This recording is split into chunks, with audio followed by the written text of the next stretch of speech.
ভগবানপুর অঞ্চল কমিটিকে, যাদের উদ্যোগে এবং বিভিন্ন নেতৃত্বদের সহযোগিতাতে আজকে আমরা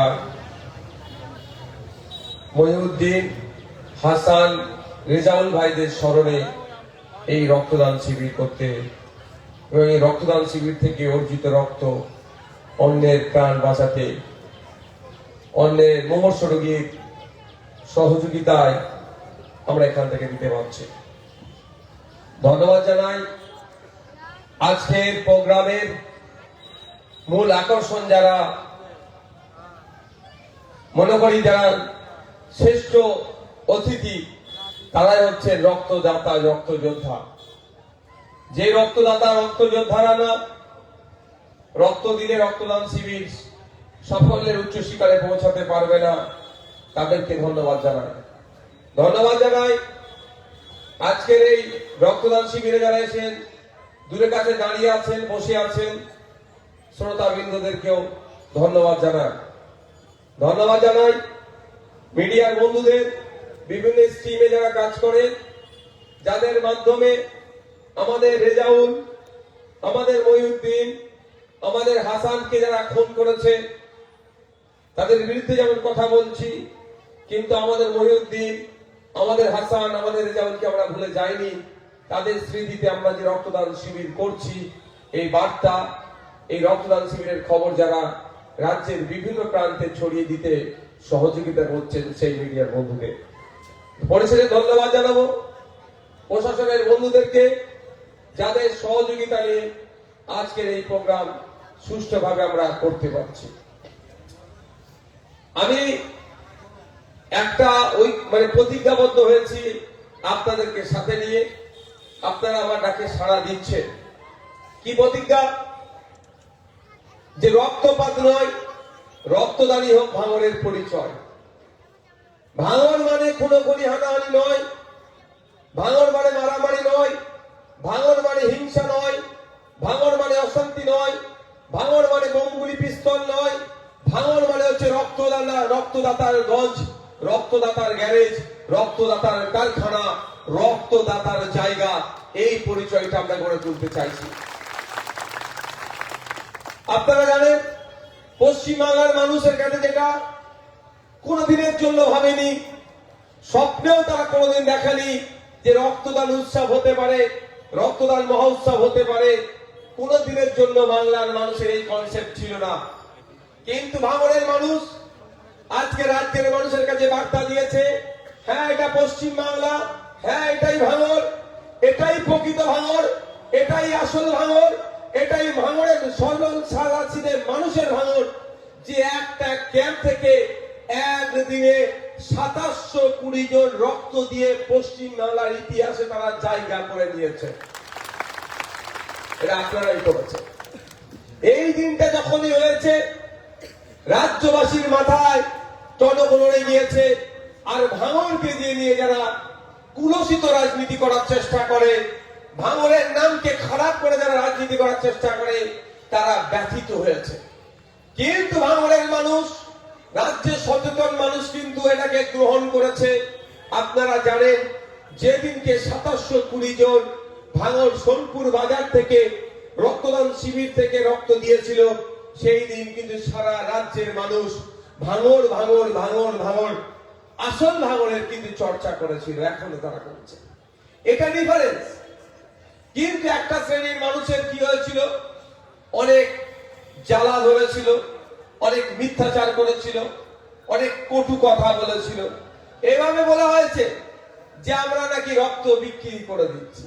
আমি ওখানে চ্যালেঞ্জ করেছিলাম যে যারা এই ধরনের অভিযোগ দিচ্ছে, তাদের পরিবারের যদি কোনো রক্তের প্রয়োজন হয়, প্রয়োজনে আমরা বালতি বালতি রক্ত তাদের পরিবারের কাছে পৌঁছে দেব। শুধু তাই নয়, এটা আমি বলেছিলাম, আপনাদের জানিয়ে রাখি, 1992 সালে একটি মামলা হয়েছিল, 2000-এর দিকে মামলার রায় হয়েছিল, রক্ত বিক্রি করলে 6 মাস জেল হয়ে যাবে। তাহলে 2720 ইউনিট রক্ত যদি আমি বিক্রি করে দিই, 6 মাস ইন্টু 2720, এই 6 মাস ইন্টু 2720, তাহলে কতদিন মাস হচ্ছে হিসাব করুন না আপনার একটু। এইটাই সুযোগ তো, মিথ্যা অপবাদে মিথ্যা অভিযোগে 42 দিন জেল খাটালেন। ওয়াকাফের সম্পত্তি বাঁচাতে গিয়েছিলাম, তার জন্য একদিন জেল খাটালেন। ধর্নায় বসতে গিয়েছিলাম, জেল খাটালেন। বিভিন্ন সময় ধরে আটকে রাখার চেষ্টা হচ্ছে। 20টা মামলা দিয়ে আমাদেরকে আটকাতে পারছেন না। যদি 2720 জনের রক্ত আমি বিক্রি করি, একজন রক্ত বিক্রি করলে যদি 6 মাস জেল হতে পারে, 2720 জন 20 ইন্টু 27, এই 6 মাস, তাহলে অতদিন তো আমাকে বিনা ওদের কাছে আমি যদি অন্যায় করি তাহলে আমাকে তো সহজেই ধরে জেলের মধ্যে রেখে দিতে পারে ভাই। কিন্তু আমি চ্যালেঞ্জ করে যাচ্ছি আজকে এখানে, আপনাদের কাজ, বিধায়কের কাজে আপনি সাড়া দিয়েছেন। আপনাদের কপালে যে বোমগুলি, পিস্তল, খুনোখুনি, হানাহানি লিখেছে, এটা বন্ধ করার চেষ্টা করার জন্য বিধায়কের ডাকে সাড়া দিয়ে আপনারা এসে বসেছেন, আপনারা এসে রক্ত দিচ্ছেন। প্রথম কাজ, আপনারাই রক্ত দিচ্ছেন। আপনার বিপদে আপদে আপনার বিধায়ক আপনার রক্তের ব্যবস্থা করতে পারছে কি পারছে না, এটাকে আপনাকে জানতে হবে। আমরা কি আপনাদের রক্তের ব্যবস্থা করতে পারিনি? কেউ বলতে পারবে? এবার আমি আপনাদের জানিয়ে যাই, যারা এই ভাঙড়ের তুমুল সমালোচনাকে আমি গ্রহণ করি, আমি বর্জন করি না, কিন্তু সমালোচনা করতে গেলে তাকে সেই বিষয়ে জ্ঞান রাখা দরকার। যেমন সমালোচনা করছে রক্ত বিক্রি করে দেয়, তাহলে তাদের সরকার চলছে, রক্ত বিক্রি করলে 6 মাস জেল, এটা তার জ্ঞান না। তারা বলতে পারতো 6 মাস ইন্টু 2720 ওকে জেলের মধ্যে রেখে দাও, সেটা বলার সে জ্ঞানটা তো হয়তো নাই। যাক, এরপরে হয়তো বলতে পারে, এখন জানলো বলে। যে আমাদের কাজ মানুষ বিপদে পড়লে তার পাশে দাঁড়ানো। অন্যায় ভাবে আমাদের অনেক সমালোচনা করে, রক্তদানকে নিয়ে খিল্লি করে, রক্তদান করতে দেব না, অনেক অপচেষ্টা চালানোর পরেও আমরা একের পর এক রক্তদান শিবির করছি। শুধু রাজনৈতিক কার্যকলাপের জন্য আমরা রাজনীতির ময়দানে আসিনি। কে চোর কে ডাকাত এটা নতুন করে বলতে লাগবে না, কিন্তু আমি চোর ডাকাত বলে শুধু আমার কাজ সমাধান হবে না। আমরা রাজনীতির ময়দানে এসেছি প্রত্যেকটা মানুষকে তার অধিকার বুঝিয়ে দেওয়ার সাথে সাথে এই সমাজকে পরিবর্তন করার জন্য এসেছি। সমাজ পরিবর্তনটা কিভাবে হবে? আমরা ইন্ডিয়ান সেকুলার ফ্রন্টের পক্ষ থেকে বুথ কমিটি যে তৈরি করেছি, সেই বুথ কমিটির মধ্যে একটি লোককে স্পেশাল আমরা দায়িত্ব দিয়েছি। তার কাজটাই হচ্ছে ওই বুথের স্বাস্থ্য পরিষেবা নিয়ে সে সবসময় মাথা ঘামাবে। ওই বুথের মধ্যে যদি কারো রক্তের প্রয়োজন হয়, সে আইএসএফ নাম করতে পারে, তৃণমূল করতে পারে। আইএসএফ এর চরম বিরোধী হলো আমাদের পক্ষ থেকে নির্দেশনা দেওয়া আছে, কোন বুথে কোন মানুষের যদি স্বাস্থ্যের কোন পরিষেবার প্রয়োজন হয়, সব থেকে বেশি যেটা হয় সেটা রক্তের তারা পায় না, তুমি তার কাছে পৌঁছে যাবে, তার রিকুইজিশনটা নেবে, আমাদের কাছে পৌঁছাবে। সে তৃণমূল হলো, তাকেও আমরা রক্তের ব্যবস্থা করে দেব। তখন গলাটা একটু ভিতর দিকে টেনে যাচ্ছে কেন? তাই বন্ধুগণ, আমার বলার উদ্দেশ্য, শুধু ভোটের সময় আসবে ভোট চাওয়া আমাদের কাজ নয়। সারা বছর মানুষের পাশে আমরা থাকতে চাই। মানুষ ভোট দিক আর নাই দিক, জিতা খারাপ সেটা আমাদের কাছে বড় প্রশ্ন নয়। আমরা যে ইচ্ছা, আমরা যে লক্ষ্য নিয়ে মানুষের কাছে পার্টিটা তৈরি করেছি, সেটা হচ্ছে সমাজ ব্যবস্থা পরিবর্তনের লক্ষ্য। পিছিয়ে যাও তো তোমরা, এই পিছিয়ে যাও, চেয়ারের অবস্থাতে অসুবিধা হচ্ছে, একটু পিছিয়ে যাও। সারা বছর মানুষের পাশে থাকতে চাই, তার আমি একটা ছোট্ট উদাহরণ দিচ্ছি, বুঝতে পারবেন। আমরা যে বুথ কমিটি তৈরি করছি, সেই বুথ কমিটিতে আমরা দুটো বিভাগও রাখছি, একটা ছাত্র বিভাগ, একটা শিক্ষা বিভাগ। আমরা চাই ওই ছাত্র বিভাগ, শিক্ষা বিভাগের মাধ্যমে আপনার বুথে যে ছেলেগুলো, আপনার এই যে এলাকার ছেলেগুলো ক্লাস 9, 10, 11, 12 পড়াশোনা করছে বা কলেজে পড়াশোনা করছে, তাদের টপ টু বটম পর্যন্ত একটা সঠিক গাইডলাইন হওয়া দরকার। মাধ্যমিক পাস করার পরে, উচ্চ মাধ্যমিক পাস করার পরে সে কোন সাবজেক্ট নিয়ে পড়লে তার ফিউচার কি হতে পারে, একটা গাইডলাইন দেওয়ার প্রয়োজন আছে।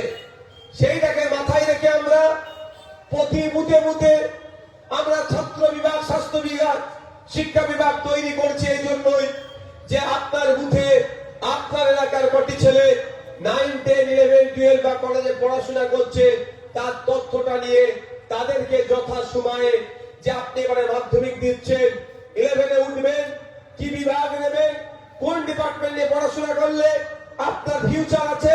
কারণ পশ্চিম বাংলায় চাকরির অবস্থাকে ধ্বংস করে দিয়েছে। শুধুমাত্র চাকরির দিকে গিয়ে টার্ন নেন, ফিউচার কি হতে পারে তার পরিবর্তে বিভিন্ন এখন কোর্স হয়েছে, যে কোর্সে আপনি যদি করেন কোর্সের ফলে আপনার রুজি রুটিটা অন্তত ওই কোর্সের মাধ্যমে আপনার চলে যেতে পারে, ইনকাম করতে পারে। সেই কথাকে মাথায় রেখে আমরা বুথ ভিত্তিক আমাদের যে কমিটি হচ্ছে সেই কমিটিতে দুজন ব্যক্তিকে রাখা হচ্ছে, একজন শিক্ষা বিভাগ সামলাবে, অপরজন ছাত্র বিভাগ সামলাবে। আজকে আমার এই কথা বলার কারণ হচ্ছে আপনি ভগবানপুরের মানুষের, সোয়ালি এলাকার মানুষকে আমি এটা বার্তা দিতে চাই, শুধু ভোটের সময় আসবো, ভোট চাওয়ার জন্য আইএসএফ তৈরি হয়নি। আমরা আমাদের যে পার্টির ফরমেশন করেছি, দুজন মহিলাকে আমরা ওখানে রাখছি, প্রতিটি বুথ কমিটিতে দুজন মহিলা থাকা বাধ্যতামূলক। কারণ আপনারা জানেন অনেক ক্ষেত্রে মহিলারা বিশেষ রোগে আক্রান্ত হলেও তারা লজ্জার কারণে অনেকে বলতে পারে না। আমরা ওই প্রত্যেকটা বুথের দুজন মহিলাদেরকে ট্রেনিং দিচ্ছি।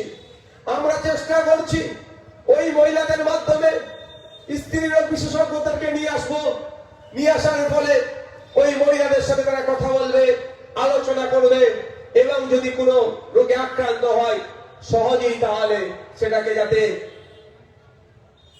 সমাধান করা যায়, রোগটাকে চিহ্নিত করে তাকে ট্রিটমেন্ট করা যায়, তারও ব্যবস্থা করা হবে। আমরা চাই, আপনারা অনেকে জানেন কি জানেন না, আমি আপনাদের জানিয়ে দিতে চাই, পৃথিবীর 10টি ভয়ঙ্কর রোগের মধ্যে একটি ভয়ঙ্কর রোগ হচ্ছে ক্যান্সার। মহিলাদের ক্ষেত্রে বিশেষ করে 15 বছর আগে থেকে কিন্তু যদি টেস্ট করা যায় তাহলে কিন্তু ক্যান্সার ফিউচারে হতে পারে কি পারে না, বা যদি হওয়ার চান্স থাকে কিভাবে আটকানো যায় সেটাও ব্যবস্থা করা যেতে পারে। আপনারা শুনলে অবাক হবেন, আজকে কথায় কথায় আমরা আমেরিকার উদাহরণ দিই, বাস্তবিক অর্থে তারা আমাদের থেকে এগিয়ে আছে বলে আমরা দিই। সব ক্ষেত্রে এগিয়ে না থাকলেও যে ক্ষেত্রে আমি দেখতে পেলাম এগিয়ে আছে, অন্যতম একটা দিক হচ্ছে কি দেখলাম, সেটা হচ্ছে আমেরিকার প্রায় 70% মানুষের অলরেডি 15 বছর আগে ট্রিটমেন্ট, তাদের চেক আপ হয়ে গিয়েছে, এই ক্যান্সারের দিকে ট্রান নেবে কি নেবে না। আর আমাদের ওয়েস্ট বেঙ্গল, ইন্ডিয়াতে দেখুন, গুগলে গিয়ে সার্চ করে দেখুন, 20% মনে আমরা কভার করতে পারিনি।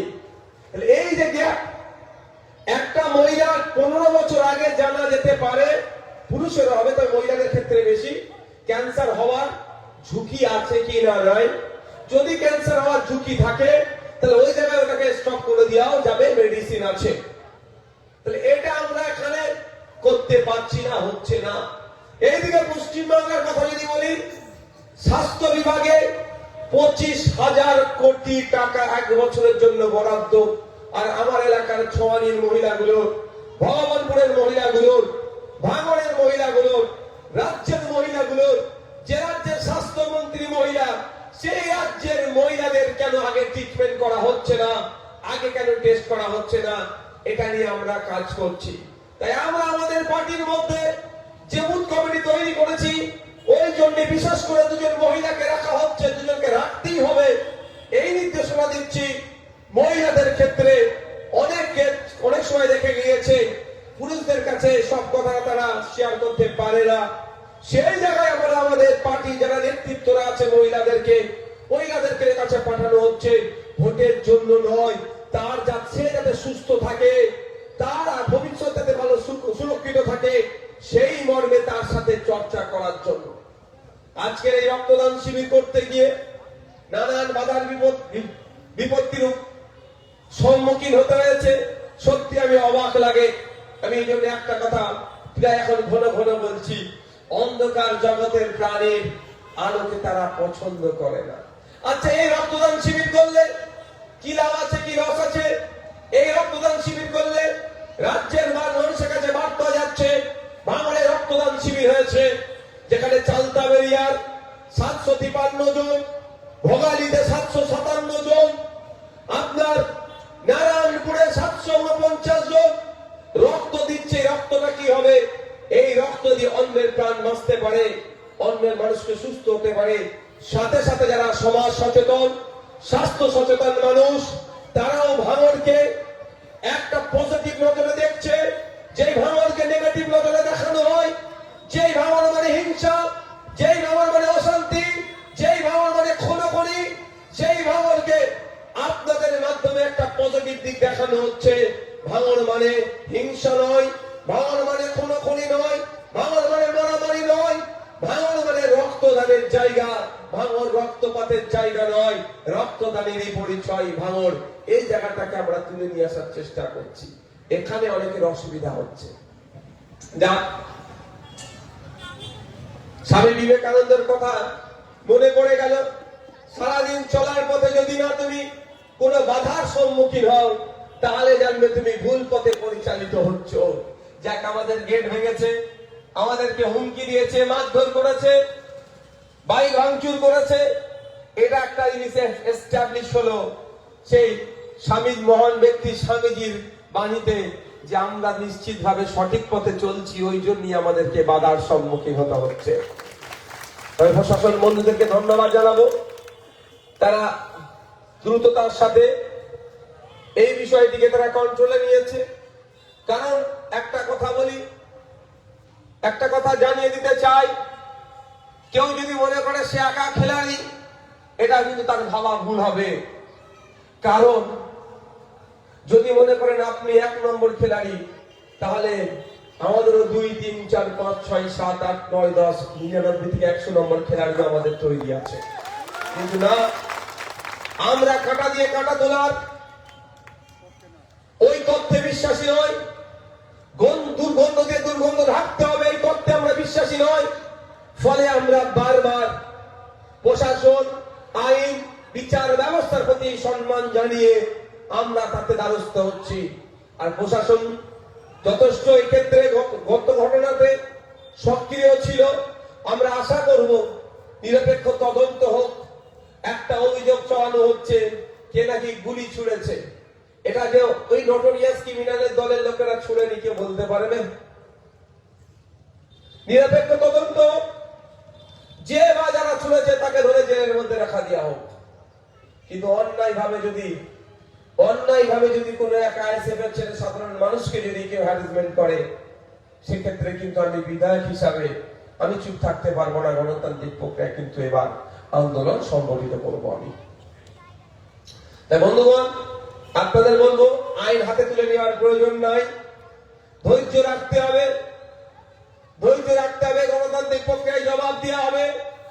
আমি আপনাদের বলবো, একদিকে বোম, গুলি, পিস্তল, আর অপরদিকে গণতন্ত্র, ডেমোক্রেসি, সংবিধান। আমি জোর গলায় বলতে পারি যে সংবিধান যা পাওয়ারফুল, সংবিধান যা শক্তিশালী, বোমগুলি, পিস্তলকে অচিরেই ধ্বংস করে দেবে সংবিধান জয়ী হবে। তাই আমাদের কোনটা ধরা দরকার ভাই? কোনটা?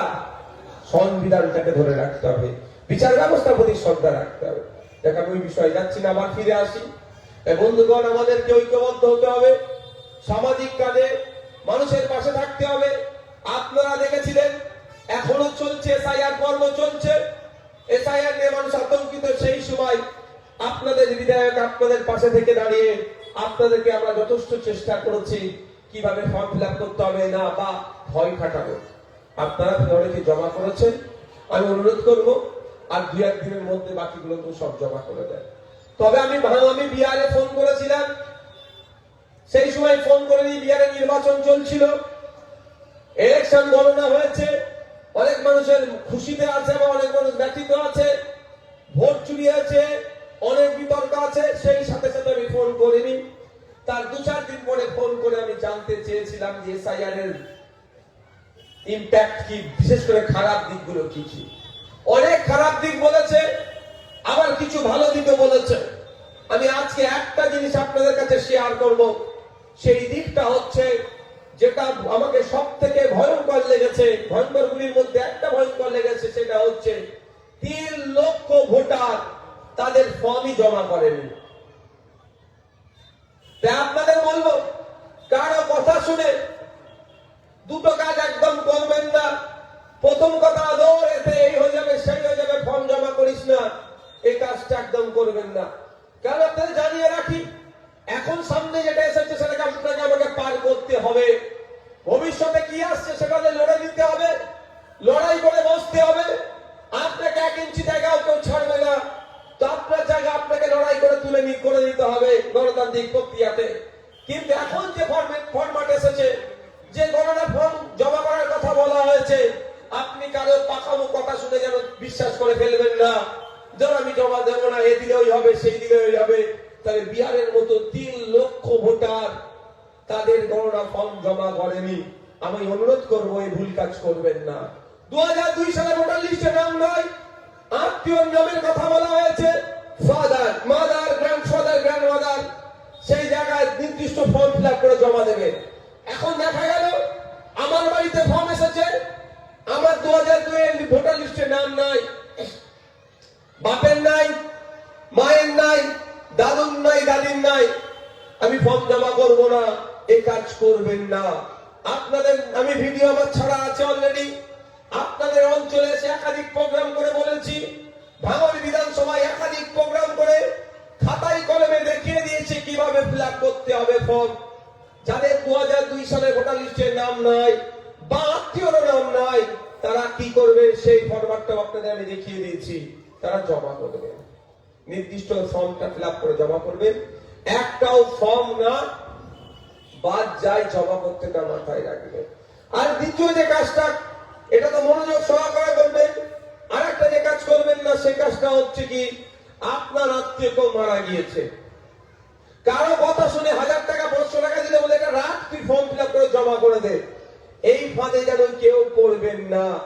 কারণ আপনারা জানিয়ে রাখি, যে ফর্মটাতে আপনারা সই করছেন, সই করার ঠিক আগের লাইনে 1950 সালে জনপ্রতিনিধিত্ব আইনের একটা ধারা উল্লেখ করে ওখানে বলাই আছে, কেউ যদি ভুল তথ্য দিয়ে কারো ফর্ম ফিল আপ করে, যে সিগনেচার করে জমা করছে, তার 1 বছর জেল হতে পারে, জরিমানা হতে পারে, অথবা জেল জরিমানা দুটোই হতে পারে। তাই মাথায় থাকবে তো, আমার বাপ মারা গিয়েছে, মা মারা গিয়েছে, পরিবারের কেউ মারা গিয়েছে, বা এখান থেকে বিয়ে হয়ে শিফটিং হয়ে গিয়েছে, রাজারহাটেও নাম উঠে আছে, এখানেও আছে, রাজারহাটেও ফর্ম এসেছে, এখানেও ফর্ম এসেছে, কারো কথা শুনে এই ফর্মটাও ফিল আপ করে দিলেন, রাজারহাটেও ফর্মটাও ফিল আপ হলো, জানেন সিস্টেমে কিন্তু ধরা পড়বে। যখন দুটো ফর্ম ফিল আপ হচ্ছে, একটা বাতিল তো হবেই, কিন্তু মিথ্যা ইনফরমেশনের জন্য 1950 সালের জনপ্রতিনিধিত্ব আইনের ওই ধারা 31 নম্বর সম্ভবত ধারা অনুযায়ী আপনি কিন্তু অপরাধ করেছেন। এই অপরাধে আপনার 1 বছর পর্যন্ত জেল হতে পারে। সুতরাং আমরা ভুল কাজ করব না। মাস্টার মশাই কিছু কোশ্চেন দিয়েছে, আমরা উত্তর দিয়ে জমা দেব। উত্তরের একটা করে কপি আছে, থাকবে তোমাদের কাছে, ওটা আপনারা রেখে দেন, আতঙ্কিত হওয়ার দরকার নাই।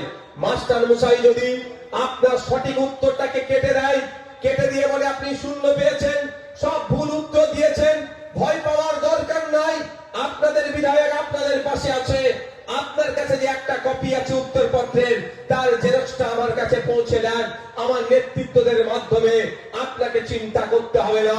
মাস্টার মশাই আপনার সাথে ইনজাস্টিস করেছে, মাস্টার মশাই আপনার সাথে অন্যায় করেছে, আপনার দেওয়া বৈধ তথ্যকে অবৈধ ঘোষণা করেছে, মাস্টার মশাইয়ের সাথে আইনি লড়াই আপনার বিধায়ক লড়ে দেবে, আপনাকে চিন্তা করতে হবে না, ভয় পাওয়ার দরকার না। 2-1 দিন যাক, আমি কি কি করছি আপনি ভোটারের জন্য আরেকটু জানতে পারবেন। 2-1 দিন যাক। তবে আপনাদের জানিয়ে রাখি, আপনাদের বড় ভাইয়ান ইতিমধ্যে আমাকে বলে দিয়েছে যে সুপ্রিম কোর্টের আইনজীবীদের সাথে কথা বল, যদি পশ্চিম বাংলার একজন বৈধ ভোটারের নাম কাটা যায়, তুই সুপ্রিম কোর্টে গিয়ে মামলা করবি। সেটা দলিত হতে পারে, আদিবাসী হতে পারে, নমশূদ্র হতে পারে, মতুয়া হতে পারে, হিন্দু হতে পারে, মুসলমান হতে পারে, খ্রিস্টান হতে পারে, উচ্চবর্ণের মানুষ হতে পারে, পিছিয়ে বর্গের মানুষ হতে পারে, ঝাড়গ্রামের মানুষ হতে পারে, ফুরফুরা শরীফের মানুষ হতে পারে, বনগাঁ ঠাকুরবাড়ির মানুষ হতে পারে, ভাঙড়ের ভোটার হতে পারে, ক্যানিংয়ের ভোটার হতে পারে, এমনকি যারা তৃণমূলের সমর্থক বা তৃণমূলের নেতা, তারও যদি বৈধ ভোটারদের কারো নাম কাটা যায়, সে যদি আইএসএফ এর সহযোগিতা নেয়, খাম চিহ্নের সহযোগিতা নেয়, তার পাশে অন্য কেউ থাকুক আর নাই থাকুক, খাম চিহ্ন থাকবে এবং আইএসএফ থাকবে, নওশাদ সিদ্দিকী তার পাশে থাকবে। এই নির্দেশনা কে দিয়েছে? আপনাদের বড় ভাইজান। কেন বলেছে কথা? আর্টিকেল 326 সংবিধানের 326 নম্বর ধারাতে উল্লেখ আছে, স্বাধীনতা আছে, অধিকার আছে, রাইটের কথা বলা হয়েছে। প্রত্যেকটা ভারতীয় নাগরিক যার 18 বছরের ঊর্ধ্বে বয়স হবে, সেই ভোটদানের স্বাধীনতা পাচ্ছে, তার ভোটার কার্ড হবে, সে ভোট দেওয়ার রাইট হচ্ছে। যখন আপনার আমার বাড়ির ছেলে, সে রামও হতে পারে, রহিম হতে পারে, ফতেমা হতে পারে, সীতাও হতে পারে, যে কেউ হতে পারে, 18 বছর ঊর্ধ্বে হয়ে গেল, ভোটদানের স্বাধীনতা আছে তার, যে আর্টিকেল আর্টিকেল 326 তার ভোটদানের রাইট পাচ্ছে।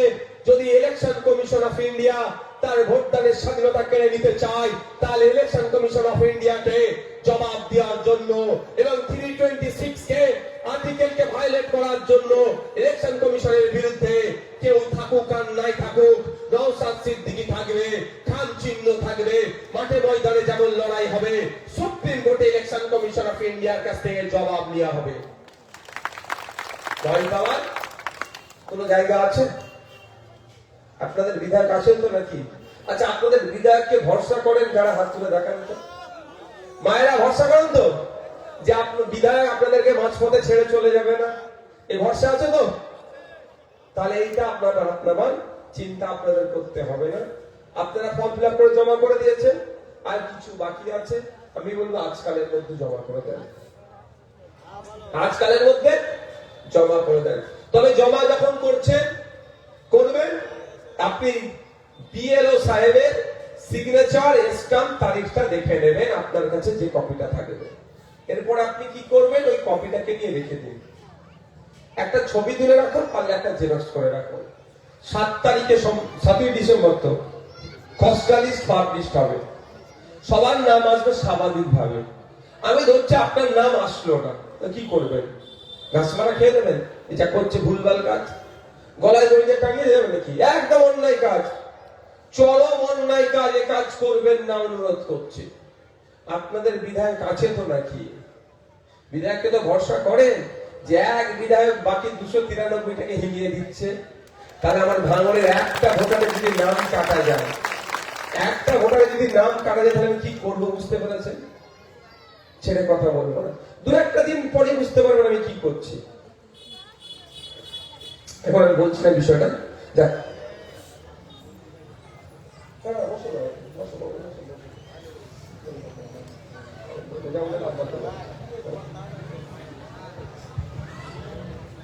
আমাদের মধ্যে এসে উপস্থিত হয়েছে আমাদের ভোগালী 1 নম্বর অঞ্চলে, 1 নম্বর তো বাবু 1 নম্বর অঞ্চল তো 1 নম্বর অঞ্চলে আমাদের যে রেজাউল গাজীকে পঞ্চায়েত নির্বাচনে খুন করেছিল তৃণমূলের দুষ্কৃতী, ওই নটোরিয়াস ক্রিমিনালদের এতে একটাকে ব্যাচ করি সময় করে দাও। তার পিতা আমাদের এসে উপস্থিত হয়েছে। আমরা আমাদের রেজাউলকে ভুলে যাইনি। রেজাউল জীবিত থাকলে আমাদের সাথেই থাকতো তো নাকি?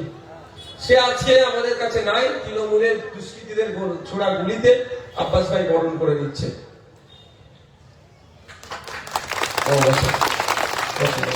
তৃণমূলের দুষ্কৃতীদের ছোড়া গুলিতে তাদেরকে খুন করেছে, কিন্তু আমরা তাকে ভুলে যাইনি। আমাদের পরিবারের মতো ভাবে তাদেরকে রেখেছি। আমরা সুখ দুঃখে বিপদে আপদে তাদের পাশে ছিলাম, আছি, থাকবো। আর তাদের স্মরণে এটা আমরা বার্তা দিতে চাই, ওই নটোরিয়াস ক্রিমিনাল যারা হিংসা করে, যে তোমরা আমাদের রেজাউলকে খুন করেছো, আমাদের মঈনুদ্দিনকে খুন করেছো, আমাদের হাসানকে খুন করেছো। হয়তো তারা আজকে আমাদের মধ্যে নাই, কিন্তু তাদের নাম নিয়ে লাখো লাখো হাজার হাজার শয়ে শয়ে হাসান, রেজাউল, মঈনুদ্দিন তৈরি হয়ে গিয়েছে। আর তারা আমাদের হৃদয়ে আছে। আজকে হাসান, রেজাউল, মঈনুদ্দিনদের স্মরণে রক্তদান শিবিরে তিনটে জায়গাতে প্রায় ২৫০০ মানুষ রক্ত দিয়েছে। তাহলে ২৫০০ মুমূর্ষু রোগীর প্রাণ বাঁচছে। কাদের স্মরণে হচ্ছে রক্তদান শিবিরটা? আমাদের যারা দলের একনিষ্ঠ কর্মী, দায়িত্বশীলেরা ছিল। যাক, আবার আমি ফিরে আসি। তাহলে আপনাদের ভয় পাওয়ার দরকার নেই। এবার আপনাকে কি হতে পারে? খুব বেশি হলে আপনাকে নোটিশ করতে পারে 7 তারিখে। 7 তারিখে আপনার খসড়া লিস্টে নাম এসেছে, কাউকে নোটিশ করতে পারে। যদি কারো নাম না আসে, তার জন্য আমি রেডি আছি। যদি খসড়া লিস্টে নাম এসেছে তারপরে নোটিশ করে, ভয় পাবেন না। আপনার নোটিশের জবাব আপনি একা দেবেন না, আপনার বিধায়ক আপনার হয়ে জবাব দেবে, আপনার সাথে জবাব দেবে। নিশ্চিত আপনারা থাকবেন। নোটিশের কি জবাব দিতে হবে না দিতে হবে, কি হবে না হবে, এখন ভেবে লাভ আছে কি? এখন বলার প্রয়োজন নাই। যখন আসবে তখন দেখা যাবে। আমি তো ছেড়ে বলাচ্ছি না আপনাদের। কি গো বাবু, আমি কি ছেড়ে অন্যদিকে লাভ মেরে দেবো? মনে হয় আমি লাভ মারবো? মনে হয় আপনাদের ভোটের অসম্মান আমি করব? মনে হয় আপনাদের আস্থা, ভালোবাসা, বিশ্বাসকে আমি নষ্ট করব? এটা মনে হয় আপনাদের? যেমন আপনাদের মনে হয় না, আমি আপনাদের কথা দিচ্ছি আমি নষ্টও করব না। আপনাদের যদি নোটিশ আছে, নোটিশের জবাব দেওয়া হবে। কি হয়েছে, বাগবার লোক নাকি? কে প্রশ্ন করছে, কে জবাব দেবে? জবাব কে দেবে বলো তো? যার বাপ দাদা দেশের জন্য লড়াই করেছে। আমার বাপ দাদা দেশের জন্য লড়াই করেনি? বিনয় বাদল দীনেশ কারা? আশফাকুল্লাহ কে, ক্ষুদিরাম কে, গান্ধীজি, নেতাজি কারা? ফুরফুরার পীর আবু বকর কে ছিলেন? আপনার আমার বাপ দাদা তো। বেগম হযরত মহল কে ছিল? মাতঙ্গিনী হাজরা কে ছিল? ঝাঁসির রানীকে আমরা ভুলে যাচ্ছি। লক্ষ্মীবাই কি কারা ছিলেন এরা? আপনার আমারই তো পূর্বপুরুষ নাকি? যারা আমার পূর্বপুরুষরা ব্রিটিশদের বিরুদ্ধে লড়াই করেছিল, দেশকে স্বাধীন করলো, আর আমাদের কাছে কাগজরাই গল্প শোনালে হবে? 1952 সালের কাগজ আমাদের বার করার ক্ষমতা আছে।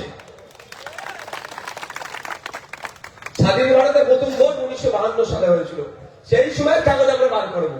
আচ্ছা, 2002 সালের ভোটার লিস্ট বার হবে, আপনারা কেউ জানতেন? ওই মাথায় ছিল, কিন্তু এখন প্রয়োজন পড়েছে বলে 2002 এর ভোটার লিস্ট সবার হাতে হাতে। তো যদি প্রয়োজন পড়ে 1952 সালের ভোটার লিস্ট সবার হাতে হাতে ধরিয়ে দেবো। ভয় পাওয়ার কি আছে? কিচ্ছু ভয় পাবেন না। কি নামের ভুল আছে? আমি 2019 সাল থেকে কথা বলে আসছি, আমরা দু ভাই মিলে, বড় ভাই যারা আমি মিলে, যে নামের বানানগুলো ঠিক করুন, ঠিক করুন, ঠিক করুন, ঠিক করুন, ঠিক করুন, কিন্তু অনেকে করেনি। আজকে তারা বিভ্রান্তের মধ্যে পড়ছে। আপনারা জানেন হাওড়া জেলার খলিশানি মালপাড়ার একটি ছেলে, 35 বয়স, তার বাপের নাম, মায়ের নাম ভোটার লিস্টে এসেছে, কিন্তু তার পদবী আর তার বাপের পদবী আলাদা একটু থাকার কারণে ভয়ে সুসাইড করে দিয়েছে। তাহলে আমি 2019 সালে বলেছিলাম ঠিক করো। যদি সেই ভাইটি আমার ভিডিওটা শুনে থাকতো বা আমার বার্তা পৌঁছাতো, বা পৌঁছানোর পরে ইগনোর করেছে, দুটোর মধ্যে একটা কিছু ভাই পৌঁছায়নি না ইগনোর করেছে, আজকে এই দুর্দিনটা আগে দেখতে হতো না। তাই আপনাদের বলবো, আজকেও বলছি, ভয় পাবেন না। ভয় করে সমস্যার সমাধান হয় না। এসআইআর নিয়ে বলেছিল গিলে খাবে, গিলে খাবে, গিলে খাবে। আমি বলেছিলাম এসআইআর যদি বাদ হয় তাকে বন্দি করবো আমরা। ফর্ম ফিল-আপটা করে বন্দি হয়েছে কি হয়নি? শুধু একটা কথা বলেছিলাম, লোকটা যেন ভালো হয়, তালাটা যেন ভালো হয়, গেটটা যেন ভালো হয়। কারণ সেটা কি? বিএলওর স্টাম্প, সিল, স্টাম্প, সিগনেচার, তারিখ বলেছি তো। ভয় আর আছে কি? তবে একই ভাবে বলবো, আপনার বিধায়ক আপনার পাশে আছে, আইএসএফ আপনার পাশে আছে, আপনি নিশ্চিন্তে থাকুন। 7 তারিখে লিস্ট পাবলিশ হবে। পাবলিশের পরে যদি আপনার নোটিশে আপনার আসে আপনার জড়িবুটি কেস, মানে হজপজ হয়ে গিয়েছে, তাহলে প্রয়োজনে যদি লয়ার লাগে, আপনার সাথে আপনার বিধায়ক লয়ার পাঠাবে, আপনার 1 টাকা লাগবে না। আপনার সাথে আপনার লয়ার আপনাকে অ্যাসিস্ট করবে। বুঝতে পেরেছেন?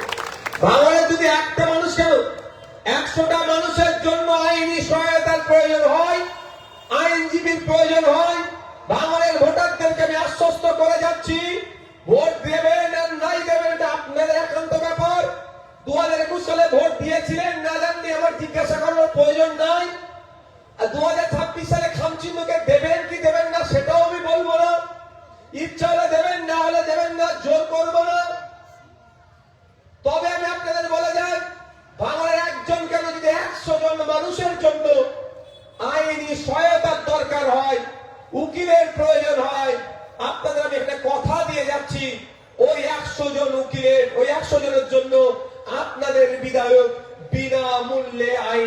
পরিষেবা দেবে, আপনাদের একটি টাকাও খরচ করতে হবে না।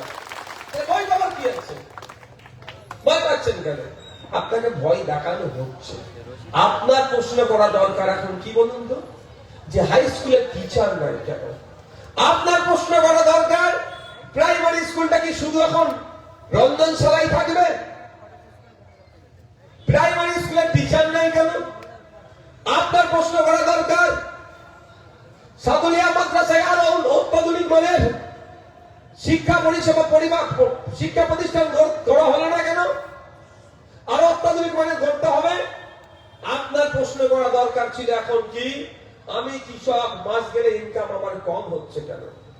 আপনার প্রশ্ন করা দরকার যে শ্রম কোড যে কেন্দ্র সরকার লাগু করছে, এই শ্রম কোডের ফলে শ্রমিকদেরকে শোষণ করা হবে, এর বিরুদ্ধে কথা বলা দরকার।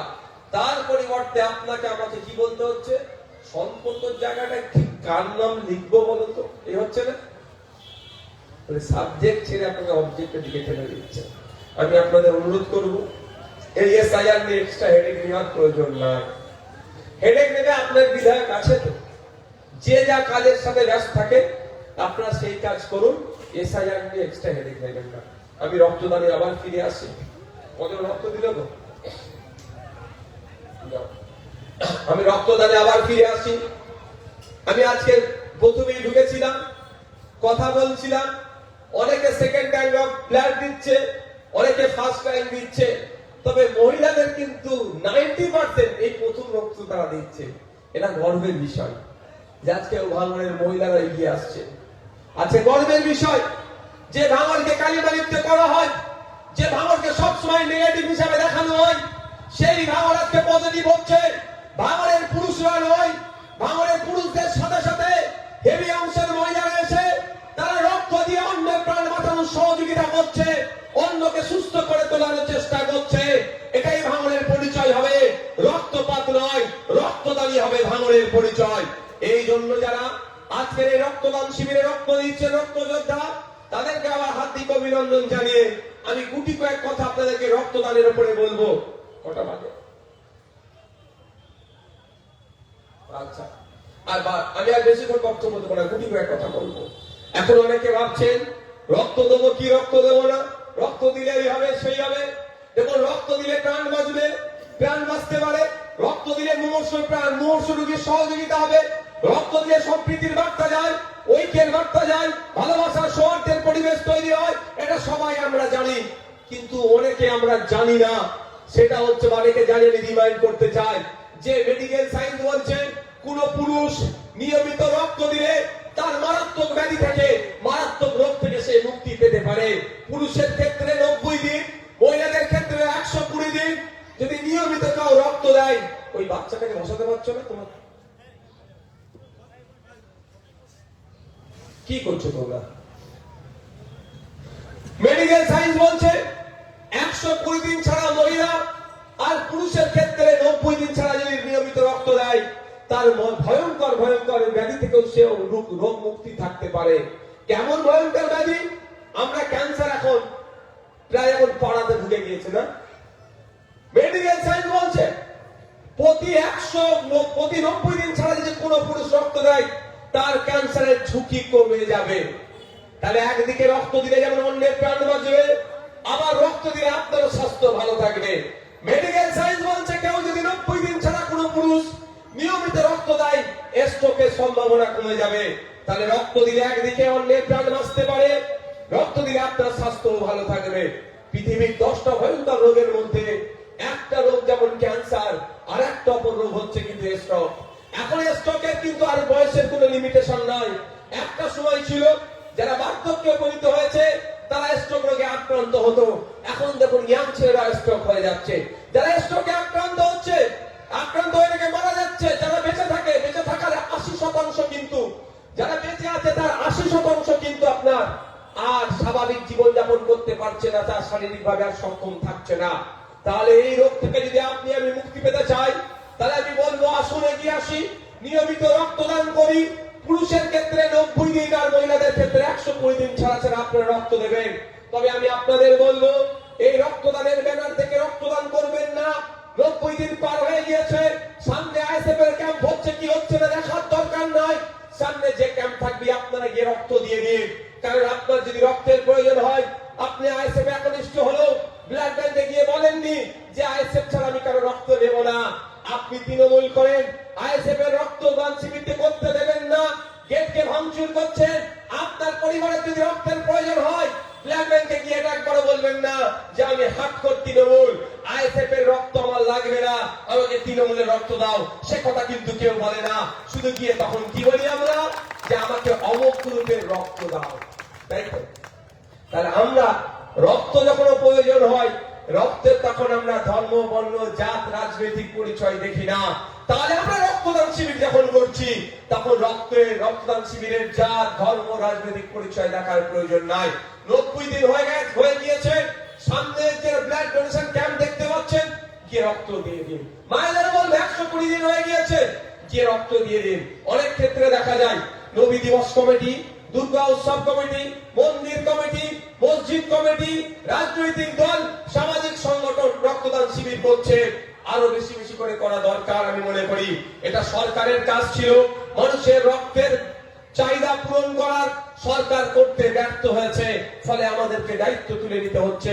আপনাদের জানে রাখা দরকার, প্রতিদিন পশ্চিম বাংলায় 1800 থেকে 2000 ইউনিট রক্তের প্রয়োজন হয়। প্রতিদিন পশ্চিম বাংলায় 1800 থেকে 2000 ইউনিট রক্তের প্রয়োজন হয়। কিন্তু দুর্ভাগ্য আমাদের, পশ্চিম বাংলায় যে সরকারটা চলছে, এটা সরকারের নামে সার্কাস চলছে, তারা রক্ত যোগান দিতে ব্যর্থ হয়। সেই সময় আমরা ভগবানপুর অঞ্চলে আজকে বাজে কটা একটাও হয়, এখন একটা বাজেনি, এই মুহূর্তে আজকে যাতে যে 2000 ইউনিট রক্তের প্রয়োজন আছে, বা কালকে 1800 থেকে 2000 ইউনিট রক্তের প্রয়োজন, সেই জায়গায় কিছুটা ঘাটতি মেটানোর জন্য ভগবানপুর অঞ্চলের মায়েরা, ভগবানপুর অঞ্চলের বাপেরা, ভগবানপুর অঞ্চলের স্বাস্থ্য সচেতন ব্যক্তিরা, ভগবানপুর অঞ্চলের নয় ভাঙড়ের মানুষরা, যে রক্তপাত নয় রক্তদানী হোক ভাঙড়ের পরিচয়, এই রক্তদানের ভাঙড়ের পরিচয়কে সাফল্যের উচ্চ শিখরে নিয়ে যেতে গিয়ে এখন একটা বাজেনি, এই মুহূর্তে 535 জন ডোনার ব্লাড দিয়ে দিয়েছে। এটা তো হওয়া দরকার, কম্পিটিশনটা তো এটা হওয়া দরকার। আইএসএফ এর উদ্যোগে ভগবানপুর অঞ্চলে 500 জন যদি ব্লাড দেয়, আগামী সপ্তাহে তৃণমূল কংগ্রেসের রেশারেশি করুক। তারা শাসকে আছে, সরকার তাদের, জেলা পরিষদ তাদের, পঞ্চায়েত সমিতিকে তারা দখল করে রেখেছে। বৈধ কি অবৈধ বিতর্কে আমি যাচ্ছি না, পঞ্চায়েতকে তারা তাদের হাতে আছে। তাহলে কাজ হবে, যদি আইএসএফ 500 ইউনিট রক্তের ব্যবস্থা করে, পরের সপ্তাহে চ্যালেঞ্জ নিয়ে আমরা সেটাকে, তাদের উচিত কি চ্যালেঞ্জ গ্রহণ করে 1000 ইউনিট রক্তের ব্যবস্থা করুক। এইভাবে আমাদের কম্পিটিশন চলুক। এটা হওয়া দরকার তো। 500 585 585 585। এই কম্পিটিশন আসা দরকার তো, যে আইএসএফ ওখানে 500 রক্তের ব্যবস্থা ইউনিট কালেকশন করেছে, ওরা শাসকে আছে, আমরা 1000 ইউনিট করে জবাব দেব। তার পরিবর্তে কি বলে ওটাকে, গেট ভাঙবে, বোম ছুড়বে, গুলি ছুড়বে, মারবে, ভাঙচুর, এটা হয় কি? এটা বেশি দিন থাকে না, এটা বেশি দিন থাকে না। মানুষ আজকে সজাগ সতর্ক হচ্ছে, অত সহজ নয়। মানুষ আজকে যথেষ্ট সজাগ সতর্ক। কোথায় ছিলে? এই ডিউটি ঠিকঠাক হচ্ছে তো? হ্যাঁ ঠিক আছে। কি লিস্ট নিয়ে এসছে নাকি আমার? এই মহল্লার মসজিদ কি? না না, এই মহল্লার মধ্যে আগে কোথায়? তাই বন্ধুগণ, যেটা বলছিলাম, যে আমাদেরকে নিয়মিত রক্তদান করলে আমার স্বাস্থ্য ভালো থাকবে। তাই অনুরোধ করবো, রক্তের যখন আমার প্রয়োজন হয়, রক্তের বর্ণ, জাত, রাজনৈতিক পরিচয় আমরা দেখি না। আর রক্তদান যখন আমরা করব, তাহলে রক্তের কোন ব্যানারে হচ্ছে, কোন ধর্মীয় সংগঠন, কোন সামাজিক সংগঠন, কোন আপনার কি বলে পার্টি, আমার দেখার প্রয়োজন নয়। 90 দিন হয়ে যাবে, গিয়ে ব্লাডটা দিয়ে দেবো। আর মায়েরা 120 দিন হলে ব্লাডটা দেবো। এটা মাথায় থাকবে তো নাকি? এই রক্ত বা দীর্ঘায়িত করবো না। কি হচ্ছে? আচ্ছা, গাড়িতে লোক আছে, পাঠিয়ে দেবো। বন্ধুরা, আমি বক্তব্য দীর্ঘায়িত করবো না। যারা ভাবছেন রক্ত দেবো কি দেবো না কনফিউজ আছেন, আমি তাদের বলবো রক্ত দিন, আপনার স্বাস্থ্য ভালো থাকবে। আর আপনি যে রক্তটা দিচ্ছেন, ব্লাডটা যে দিচ্ছেন, এর পরিবর্তে কদিনের মধ্যে আপনার শরীরে পুরো সম্পূর্ণ হয়ে যাবে 18 থেকে 22 দিন। না, আমি আমার কথা বলছি না, কার কথা বলছি? Medical science. মেডিকেল সায়েন্স বলছে 18 থেকে 22 দিনের মধ্যে আপনার শরীরে সেই রক্তটা চলে আসবে। তার লাভটা কি হবে জানেন? রক্ত পিউরিফাই হবে, রক্তটা একটা রক্ত বেরিয়ে যাচ্ছে, আবার নতুন রক্ত, যত নতুন রক্ত তৈরি হবে পিউরিফাই হবে। যত রক্ত পিউরিফাই থাকবে তত আপনার স্বাস্থ্য ভালো থাকবে। অনেক ক্ষেত্রে শুনেন রক্ত জমাট বেঁধে ক্ষতি হয়ে গেছে। যখন আপনি রক্ত দিচ্ছেন, ঘটনা আমি কিন্তু মেডিকেল সায়েন্সের ছাত্র নয়, এটা আমার ভুল হতে পারে, আমি যে উদাহরণটা দেবো ভুল হতে পারে, আমি স্বীকার করে নিচ্ছি। মেডিকেল সায়েন্স যারা তারা বলতে পারবে। ধরুন আমার এখানে রক্ত ছিল, একটা রক্ত যদি বার হয় কত, 250 নাকি কত নেয়? 350। হ্যাঁ, ওরে বাবা, 350। আচ্ছা, 250 350 একটা পাউচ, একটা প্যাকেটে যত আছে নিল। তাহলে এখানে আমার রক্তটা এখান থেকে তো যাবে, সব জায়গা থেকে তো বার হচ্ছে, তাহলে জায়গাটা কমলো। নতুন যত রক্ত হবে কি হবে? আবার আসলো, তাহলে আপ ডাউন হচ্ছে। যত পিউরিফাই হবে, যত রক্ত চলাচল করবে, তত স্বাস্থ্য ভালো থাকবে।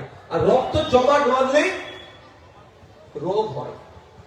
তাহলে আমার স্বাস্থ্যটা ভালো থাকবে, আমার যেমন পরিবেশ ভালো থাকবে রক্ত দিলে, আমার স্বাস্থ্য ভালো থাকবে, অন্য প্রাণও বাঁচবে। রক্তদানটা আমাদেরকে নিয়মিত করতে হবে। এ কথা বলে আর কিছু বলার আছে নাকি গো?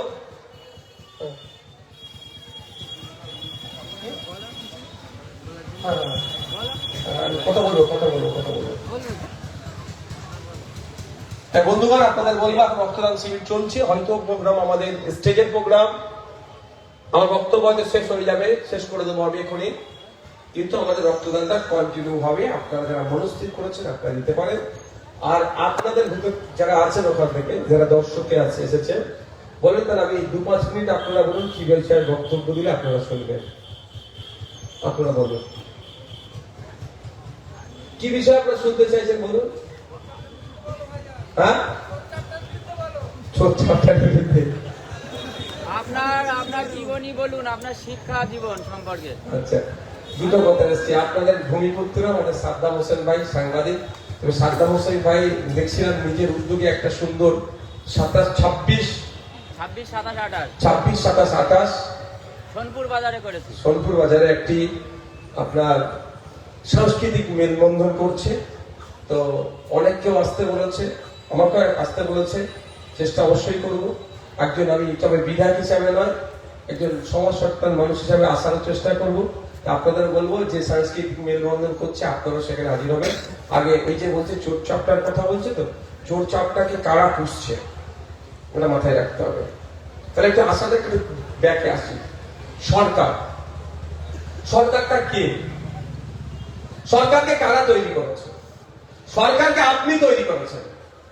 আজকে আপনি পঞ্চায়েতের পরিষেবা পাচ্ছেন না, আজকে আপনি স্কুলের টিচার পাচ্ছেন না, আজকে আপনি স্কুলের শিক্ষার পরিবেশ নাই, হসপিটালে গেলে স্বাস্থ্য পরিষেবা পাচ্ছেন না, সরকারি গণপরিবহন ব্যবস্থা আজকে ধ্বংস হয়ে যাচ্ছে, আজকে এই দুর্নীতি অন্যায়ের পরও বিচার হচ্ছে না, এই যেগুলো হচ্ছে অন্যায় একের পর এক হয়ে যাচ্ছে। কেন? আপনার তো দোষ। কেন দোষ বলছি আমি? আপনার মানে ভোটারদের, ভাঙনের মানুষের কথা বলছি না, নট অনলি, শুধুমাত্র ভাঙনের কথা বলছি না, আমি ভোটারদের কথা বলছি। ভোটাররা ভোট দিয়ে একটা শিক্ষামন্ত্রী তৈরি করলো, ভোটাররা ভোট দিয়ে স্বাস্থ্যমন্ত্রী তৈরি করলো, ভোটাররা ভোট দিয়ে ট্রান্সপোর্ট মিনিস্টার তৈরি করলো, ভোটাররা ভোট দিয়ে ভূমি সমস্যার মন্ত্রী তৈরি করলো, ভোটাররা ভোট দিয়ে মাইনরিটি ডিপার্টমেন্টের মিনিস্টার তৈরি করলো, ভোটাররা ভোট দিয়ে এগ্রিকালচার মিনিস্টার তৈরি করলো, ভোটাররা ভোট দিয়ে মৎস্যমন্ত্রী তৈরি করলো। কিন্তু মৎস্যমন্ত্রী মৎস্যজীবীদের পাশে থাকছে তো? শিক্ষামন্ত্রী শিক্ষা ব্যবস্থা নিয়ে ভাবছে তো? স্বাস্থ্যমন্ত্রী স্বাস্থ্য ব্যবস্থা নিয়ে ভাবছে তো? কেন ভাবছে না?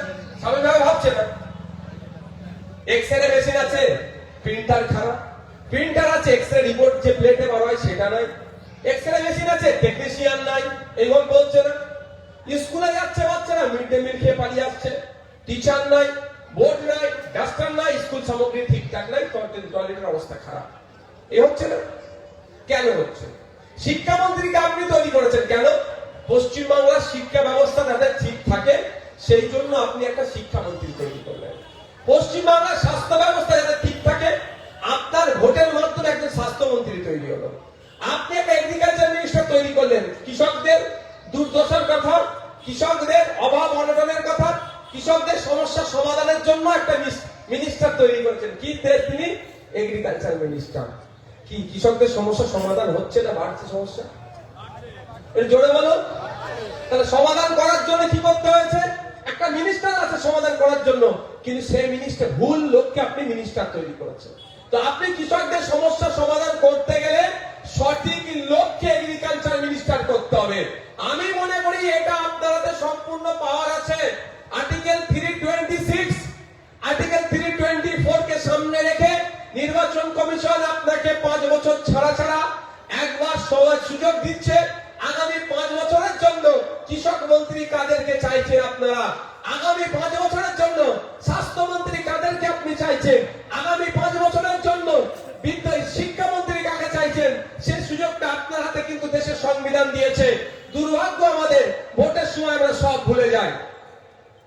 আজকে যদি আমি একটা সঠিক লোককে শিক্ষামন্ত্রী করে দিতাম তাহলে কি হতো? স্কুলে টিচার থাকতো, প্রাইমারি স্কুলগুলো বন্ধ হতো না। আপনারা অবাক হবেন, 2012 থেকে 2024 পশ্চিমবাংলায় কত প্রাইমারি স্কুল বন্ধ হয়েছে আপনারা জানেন? হ্যাঁ, এটা একটু সরিয়ে দাও তো, ওটা আমিন ভাই সরিয়ে দাও। কত স্কুল বন্ধ হয়েছে আপনারা জানেন? 25,000 স্কুল বন্ধ হয়ে গিয়েছে 2012 থেকে 2024 এর মধ্যে। ওই 25,000 স্কুলগুলো কোথায়? ওই স্কুলগুলো কারা পড়তো? নেতাদের ছেলেরা, বড় লোকের ছেলেরা। ওই স্কুলে পড়তো আপনাদের ছেলেরা, যারা দিন আনে দিন খায়। সকালে উঠে মাঠে যায়, মাছ ধরে। সবটা এই ঠান্ডাতে জেলে যে জাল মাছ ধরে, ঠান্ডাতে উঠে জাল ফেললে তার সংসার চলবে না। তার ছেলেগুলো স্কুলগুলোতে পড়তো। সকালে উঠে 3টের সময় ঘুম থেকে উঠে ফুল এই সবজি রেডি করে মার্কেটে না নিয়ে গেলে সংসার চলবে না আমাদের, তাই তো ভাই? ভুল বলছি নাকি? আমাদের ছেলেগুলো যে স্কুলে পড়ছে, এই ধরনের পশ্চিমবাংলায় 25,000 স্কুলকে বন্ধ করে দিয়েছে। তাহলে সঠিক শিক্ষামন্ত্রী থাকলে নতুন স্কুল খুলতো, তার পরিবর্তে স্কুল বন্ধ করে দিচ্ছে। ভুল শিক্ষামন্ত্রী। তো আপনি যে চোরচাপটার কথা বলছেন, তো এই চোরচাপটার পাঠও বন্ধ হয়ে যাবে। আপনি সঠিক লক্ষ্যে নির্বাচন করুন। আজকে হয়নি, ভাঙর পথ দেখিয়েছে। 2021 সালে একদিকে বিজেপি, তৃণমূল, বিজেপি চলে আসছে, তৃণমূল তাকে নাকি আটকাবে। এই যখন নাটক করছিল, ভয়ের পরিবেশ তৈরি করেছিল, এসসিএ করে এনআরসি করে নাকি দেশ থেকে তাড়িয়ে দেবে, এই পরিবেশ যখন হয়েছিল, বিজেপি তৃণমূল মিলে যখন ভোটগুলোকে ভাগ করতে চেয়েছিল, ভাঙড়ের মানুষ কিন্তু তখন দৃষ্টান্ত তৈরি করেছে। ভাঙড়ের মানুষ কিন্তু স্রোতের বিপক্ষে গিয়েছে। ভাঙড়ের মানুষ বুঝিয়ে দিয়েছে যে আমরা এই বিজেমূলের টনিক খাবো না, এই বিজেমূলের ঝপের চপ আমরা খাবো না। ভাঙড়ের মানুষ কিন্তু আজকে এস্টাবলিশ করেছে যে সেই দিন 2021 সালে ভাঙড়ের মানুষ যে স্রোতের বিপক্ষে গিয়ে এখান থেকে চিহ্ন তথা সংযুক্ত মোর্চাকে পাঠিয়েছিল, আজকে রাজ্যের মানুষ ভাঙড়ের রাজ্যের যে কোনো প্রান্তে যান, ভাঙড়ের মানুষের পরিচয় দেবেন, সাথে সাথে বলবে ভাই তোমরা যে কাজটা করেছিলে আমরা ভুল কাজ করেছিলাম। তোমাদের মতো যদি 10টা নওশাদ সিদ্দিকীকে আজকে আইনসভার মধ্যে পাঠাতাম তাহলে আজকে এই দুর্দিন আমাদের দেখতে হতো না। আপনারা দৃষ্টান্ত তৈরি করেছেন। তো এই দৃষ্টান্ত আপনারা 2021-এ যেটা তৈরি করেছেন, 2026-এ দেখবেন আপনাদেরকে ফলো করবে। বিভিন্ন জায়গায় একটাই আওয়াজ হচ্ছে, কে আসবে কে যাবে দেখার দরকার নয়, আমার বিধানসভাতে নওশাদ সিদ্দিকীর মতো লড়াকু নেতাকে আমাকে আইনসভায় পাঠাতে হবে। আমার শিক্ষা, আমার স্বাস্থ্য, আমার কর্মসংস্থান নিয়ে বলার মতো আমাকে পাঠাতে হবে। তাই আপনাদের বলবো, ভাঙড়ের শুধু মানুষ নয়, আপনাদের আত্মীয়তা আছে রাজারহাটে, মিনাখাতে, হাড়োয়াতে, আপনার ক্যানিংয়ে, রাজ্যের বিভিন্ন জায়গায় আপনাদের আত্মীয় স্বজন ছড়িয়ে আছে। ভাঙড়ের মানুষ কিন্তু রাজ্যের মানুষকে পথ দেখিয়েছে। 2021 সালে যে সূচনা করেছে, সেই সূচনার অন্তিম লগ্নে আপনাদের পৌঁছাতে, অর্থাৎ একটা নয়, ওখানে 148-এর কোটা ভাগ করতে হবে। তাই ভাঙড়ের মানুষকে এই বার্তা বেশি বেশি করে দিতে হবে যে আমরা একটা দিয়ে বুঝিয়ে দিয়েছি, একটা বিধায়ককে আমরা ভাঙড় থেকে পাঠিয়েছি, 293 এর উপরে ভারী পড়ে গিয়েছে। তাই আগামী দিনে একাধিক বিধায়ককে রাজ্যের বিভিন্ন বিধানসভা থেকে আইনসভার মধ্যে পাঠাতে হবে, যে মানুষের কথা বলবে, সমাজের কথা বলবে, শিক্ষার কথা বলবে, স্বাস্থ্যের কথা বলবে, হিমঘর তৈরির কথা বলবে, মৎস্যজীবীদের কথা বলবে, ছাত্র যুবদের কথা বলবে, সরকারি কর্মচারীদের কথা বলবে, ডে লেবারের কথা বলবে, রেজার কমপ্লেক্সের দুরবস্থার কথা বলবে, কৃষকদের কথা বলবে। বললে সেই রকম একাধিক বিধায়ককে আইনসভার মধ্যে পাঠাতে হবে। এই বার্তা ভাঙড়ে শুধু নয়, ভাঙড়ের মানুষকে তাদের বিভিন্ন জায়গায় যেখানে আমরা যাই সেই বার্তা কিন্তু পৌঁছে দিতে হবে। হবে তো নাকি? তাই তো চোর মুক্ত হবে। তাহলে চোর মুক্ত হবে কি করে ভাই? চোরকে যদি দায়িত্ব দিই, ভাই দেখো এখানে আর আপনাকে আম খাওয়ার ইচ্ছা গেছে, কি গাছ লাগাতে হবে? আম গাছ। কাঁঠাল গাছে লাগিয়ে আম খাওয়ার ইচ্ছা গেলে হবে? আপনাকে ইচ্ছা গেছে, আপনি পটল খাওয়ার ইচ্ছা, করলা লাগালে হবে তো? করলা পটলের মধ্যে কত তফাৎ বলুন তো? হয়েছে এটাই, আপনি চাইছেন দুর্নীতিমুক্ত সমাজ ব্যবস্থা, তাহলে আপনাকে সেই রকম জনপ্রতিনিধি তৈরি করতে হবে। তবে একটা কথা মাথায় রাখবেন, এটা বারবার আমি বলি, ওই আমি মুসলিমকে জিতিয়ে পাঠালে আমার সব সমস্যার সমাধান হবে, এটা কোনোদিন বিশ্বাস করবেন না। ফিরাদ হাকিমও কিন্তু মুসলমান, তার সার্টিফিকেটে লাভ কি হচ্ছে ভাই? আপনি দলিতকে পাঠালে আপনার লাভ হবে? কিচ্ছু হবে না। 68 জন দলিত সমাজের বিধায়ক আছে পশ্চিমবাংলার বিধানসভাতে। আপনি একটা আদিবাসীকে পাঠিয়ে দিলেই সমস্যার সমাধান হয়ে যাবে, এ আমি অন্তত বিশ্বাস করি না। কারণ আমি বিধানসভার মধ্যে থাকি, তো আইনসভার মধ্যে থাকি, ওখানে দেখেছি 18 জন আদিবাসী সমাজের বিধায়ক আছে, একাধিক মন্ত্রী আছে। আর পশ্চিমবাংলা বিধানসভায় আমাকে বাদ দিলে, ধর্মীয় পরিচয় যদি আমাকে বাদ দেন, 43 জন মুসলিম সমাজের বিধায়ক আছে। তার লাভটা কি হচ্ছে? না মুসলমানদের উপকার হচ্ছে, না দলিতদের উপকার হচ্ছে, না আদিবাসীর উপকার হচ্ছে, না রাজ্যের মানুষের উপকার হচ্ছে। তাহলে আমাদের কি করতে হবে? জনগণের জনপ্রতিনিধি তৈরি করতে হবে, যে জনপ্রতিনিধি যার ধর্ম বর্ণের ঊর্ধ্বে গিয়ে সাংবিধানিক অধিকারকে প্রতিষ্ঠিত করার জন্য, মানুষের অধিকারকে প্রতিষ্ঠিত করার জন্য লড়াই করবে, সেই রকম মানুষকে আমাদেরকে তৈরি করতে হবে। মাথায় রাখবে তো? না শুধু আমি মুসলমানকে তৈরি করব, আমি দলিতকে জিতাবো, আমি আদিবাসীকে জিতাবো, কিচ্ছু লাভ হবে না।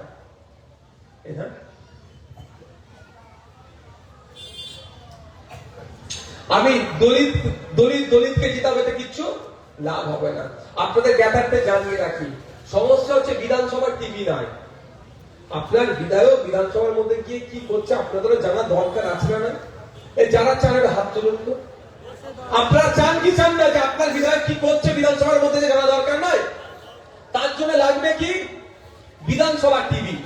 তা আপনাদের আওয়াজ তুলতে হবে পশ্চিমবাংলা সরকারের কাছে, অবিলম্বে পশ্চিমবাংলার বিধানসভা টিভি চালু হোক, লাইন দেখানো হোক। বিধায়করা যে ওখানে ম্যাও করছে না, ভাঙড়ের ছেলে মেয়েদের সাথে একটা স্পোর্টস কমপ্লেক্স চাইছে, ভাঙড়ের ছেলেদের সাথে, ভাঙড়ের মানুষের সাথে সহজেই যাতায়াত করার জন্য নতুন বাস রুট চাইছে, এই খালপার এপার ওপার হওয়ার জন্য যে দুর্বল ব্রিজগুলো আছে সেগুলোকে সমান করতে বলছে। না আপনার ঘুমাচ্ছে, না ভাঙড়ের মানুষের সাথে ওই হিমঘরটাকে খোলার জন্য বারবার কথা বলছে, না ভাঙড়ের মানুষের কৃষক যারা আছে তাদের অর্থনৈতিকভাবে স্বাবলম্বী হওয়ার কথা বলছে, না ভাঙড়ে নতুন গার্লস কলেজ দেওয়ার কথা বলছে। কি বলছে আপনাদের জানা দরকার আছে না? কবে বইয়ে লিখে বার হবে, ওই বইয়ের কাগজ আপনার কাছে এসে পৌঁছাবে। তো এই সুকৌশলে বিধানসভা টিভি দেয় না। তাই আমি আপনাদের বলবো, ওই জন্যই আমাকে বিধানসভার মধ্যে, আমি ভাঙড়ের বিধায়ক তো, কিন্তু এখন আর ভাঙড়ে আমি সীমাবদ্ধ নয়। আপনারা আমাকে যা দায়িত্ব তুলে দিয়েছেন, সারা রাজ্যের মানুষ আমাকে এখন ডাকছে। এটা ভালো লাগছে, কিন্তু ভাঙড়ের বিধায়ককে ডাকছে, এটা বড় জিনিস নয়। 1952 সাল থেকে ভাঙড়ের এত চর্চা হয়নি এইভাবে। ভাঙড়ের বিধায়ক রাজ্যে দাপিয়ে বেরিয়েছে, এরকম কোন নজির দেখাতে পারবেন না। 2021 সালে ভাঙড় থেকে আপনারা যে উপহারটা দিয়েছেন, সারা রাজ্যের মানুষ সেটাকে গ্রহণ করছে, ভরসা করছে, আস্থার জায়গা হয়ে উঠেছে। তাই বন্ধুগণ, আপনাদের আমি বারবার বলেছি, আবারও বলবো, যার ধর্ম বর্ণ দেখে ভোট দিতে যাবেন না, এতে ক্ষতিগ্রস্ত আপনি আমার হবে। কেন উদাহরণ দেবো, আপনাদের বুঝতে পারবেন। 2014 সালের আগে কি বলেছিল? হিন্দু খাত্রে মেয়ে হ্যাঁ। কে বলেছিল? নরেন্দ্র দামোদর দাস মোদী। বর্তমান শুভেন্দু অধিকারী যে দলে আছে, কেন বর্তমান বলেছে বুঝতে পেরেছেন তো? তো কালকে কোথায় যাবে কোনো গ্যারান্টি নেই, হই করছে, কালকে আবার তৃণমূলে চলে যেতে পারে। তখন তৃণমূলের বন্ধুরা কিভাবে গ্রহণ করবে বোঝা মুশকিল। যদি এদের তো কোনো ক্লাস নাই, ও গ্রহণ করতো, খিস্তি দিতেও দেরি নেই এদের, আর গ্রহণ করতেও দেরি নেই। দেখ, সে প্রসঙ্গে যাচ্ছি না। 2014 সালের আগে গল্প শুনিয়েছিল হিন্দু খাতরে মে হ্যাঁ, তো এখন 2024-25, 11 বছর তো ক্ষমতায় আছে। কটা হিন্দু বিজেপির দ্বারা উপকৃত হয়েছে আমি সব ছেড়ে দেবো। একটা উদাহরণ দিলে বুঝতে পারবেন। হিন্দু সমাজের একটা ধর্মীয় উৎসব হচ্ছে, অনেকে মানতে পারে না পারে, কিন্তু আমি যতটুকু জানতে পেরেছি, ধানতেরাস। জানেন আপনারা? ধানতেরাস একটা উৎসব। সেই দিনকে হিন্দু সমাজের মানুষজন মনে করে যে এই দিনকে যদি সোনা গহনা কেনে তাহলে লক্ষ্মী লাভ হবে, সারা বছর তাদের লক্ষ্মী লাভ হবে। ধর্মীয় বিশ্বাস, আপনি আমি অবজ্ঞা করার কেউ না। আপনি আমি নাও মানতে পারি, সেটা আপনাকে মানতে হবে এই ধরনের বাধ্যবাধকতা নাই, কিন্তু আপনি ওটাকে খিল্লি করতে পারবেন না, আপনি ওটা সমালোচনা করতে পারবেন না, আপনি এটা নিয়ে কটূক্তি করতে পারবেন না। এটা মাথায় থাকে যাবেন। আপনি নাও মানতে পারেন, আমি মাথায় টুপি দিয়ে ঘুরছি, আপনি নাও দিতে পারেন। আমি আপনাকে জোর করে মাথায় টুপি দিয়ে পারবো না। যেমন আমার অন্যায় হবে, আপনি আমার মাথায় টুপি খুলে নেওয়ার চেষ্টা করলেও অন্যায় হবে। এটা হচ্ছে আমাদের সাংবিধানিক অধিকার। যাক, তো ধানতেরাসের উৎসব ছিল 2014 সালের আগে। হিন্দু নাকি খাতরে নেমেছিল, হিন্দুকে বিপদ থেকে উদ্ধার করেছে। 2014 সালে 10 গ্রাম 24 ক্যারেট সোনার দাম ছিল কত জানেন? 28,000 টাকা।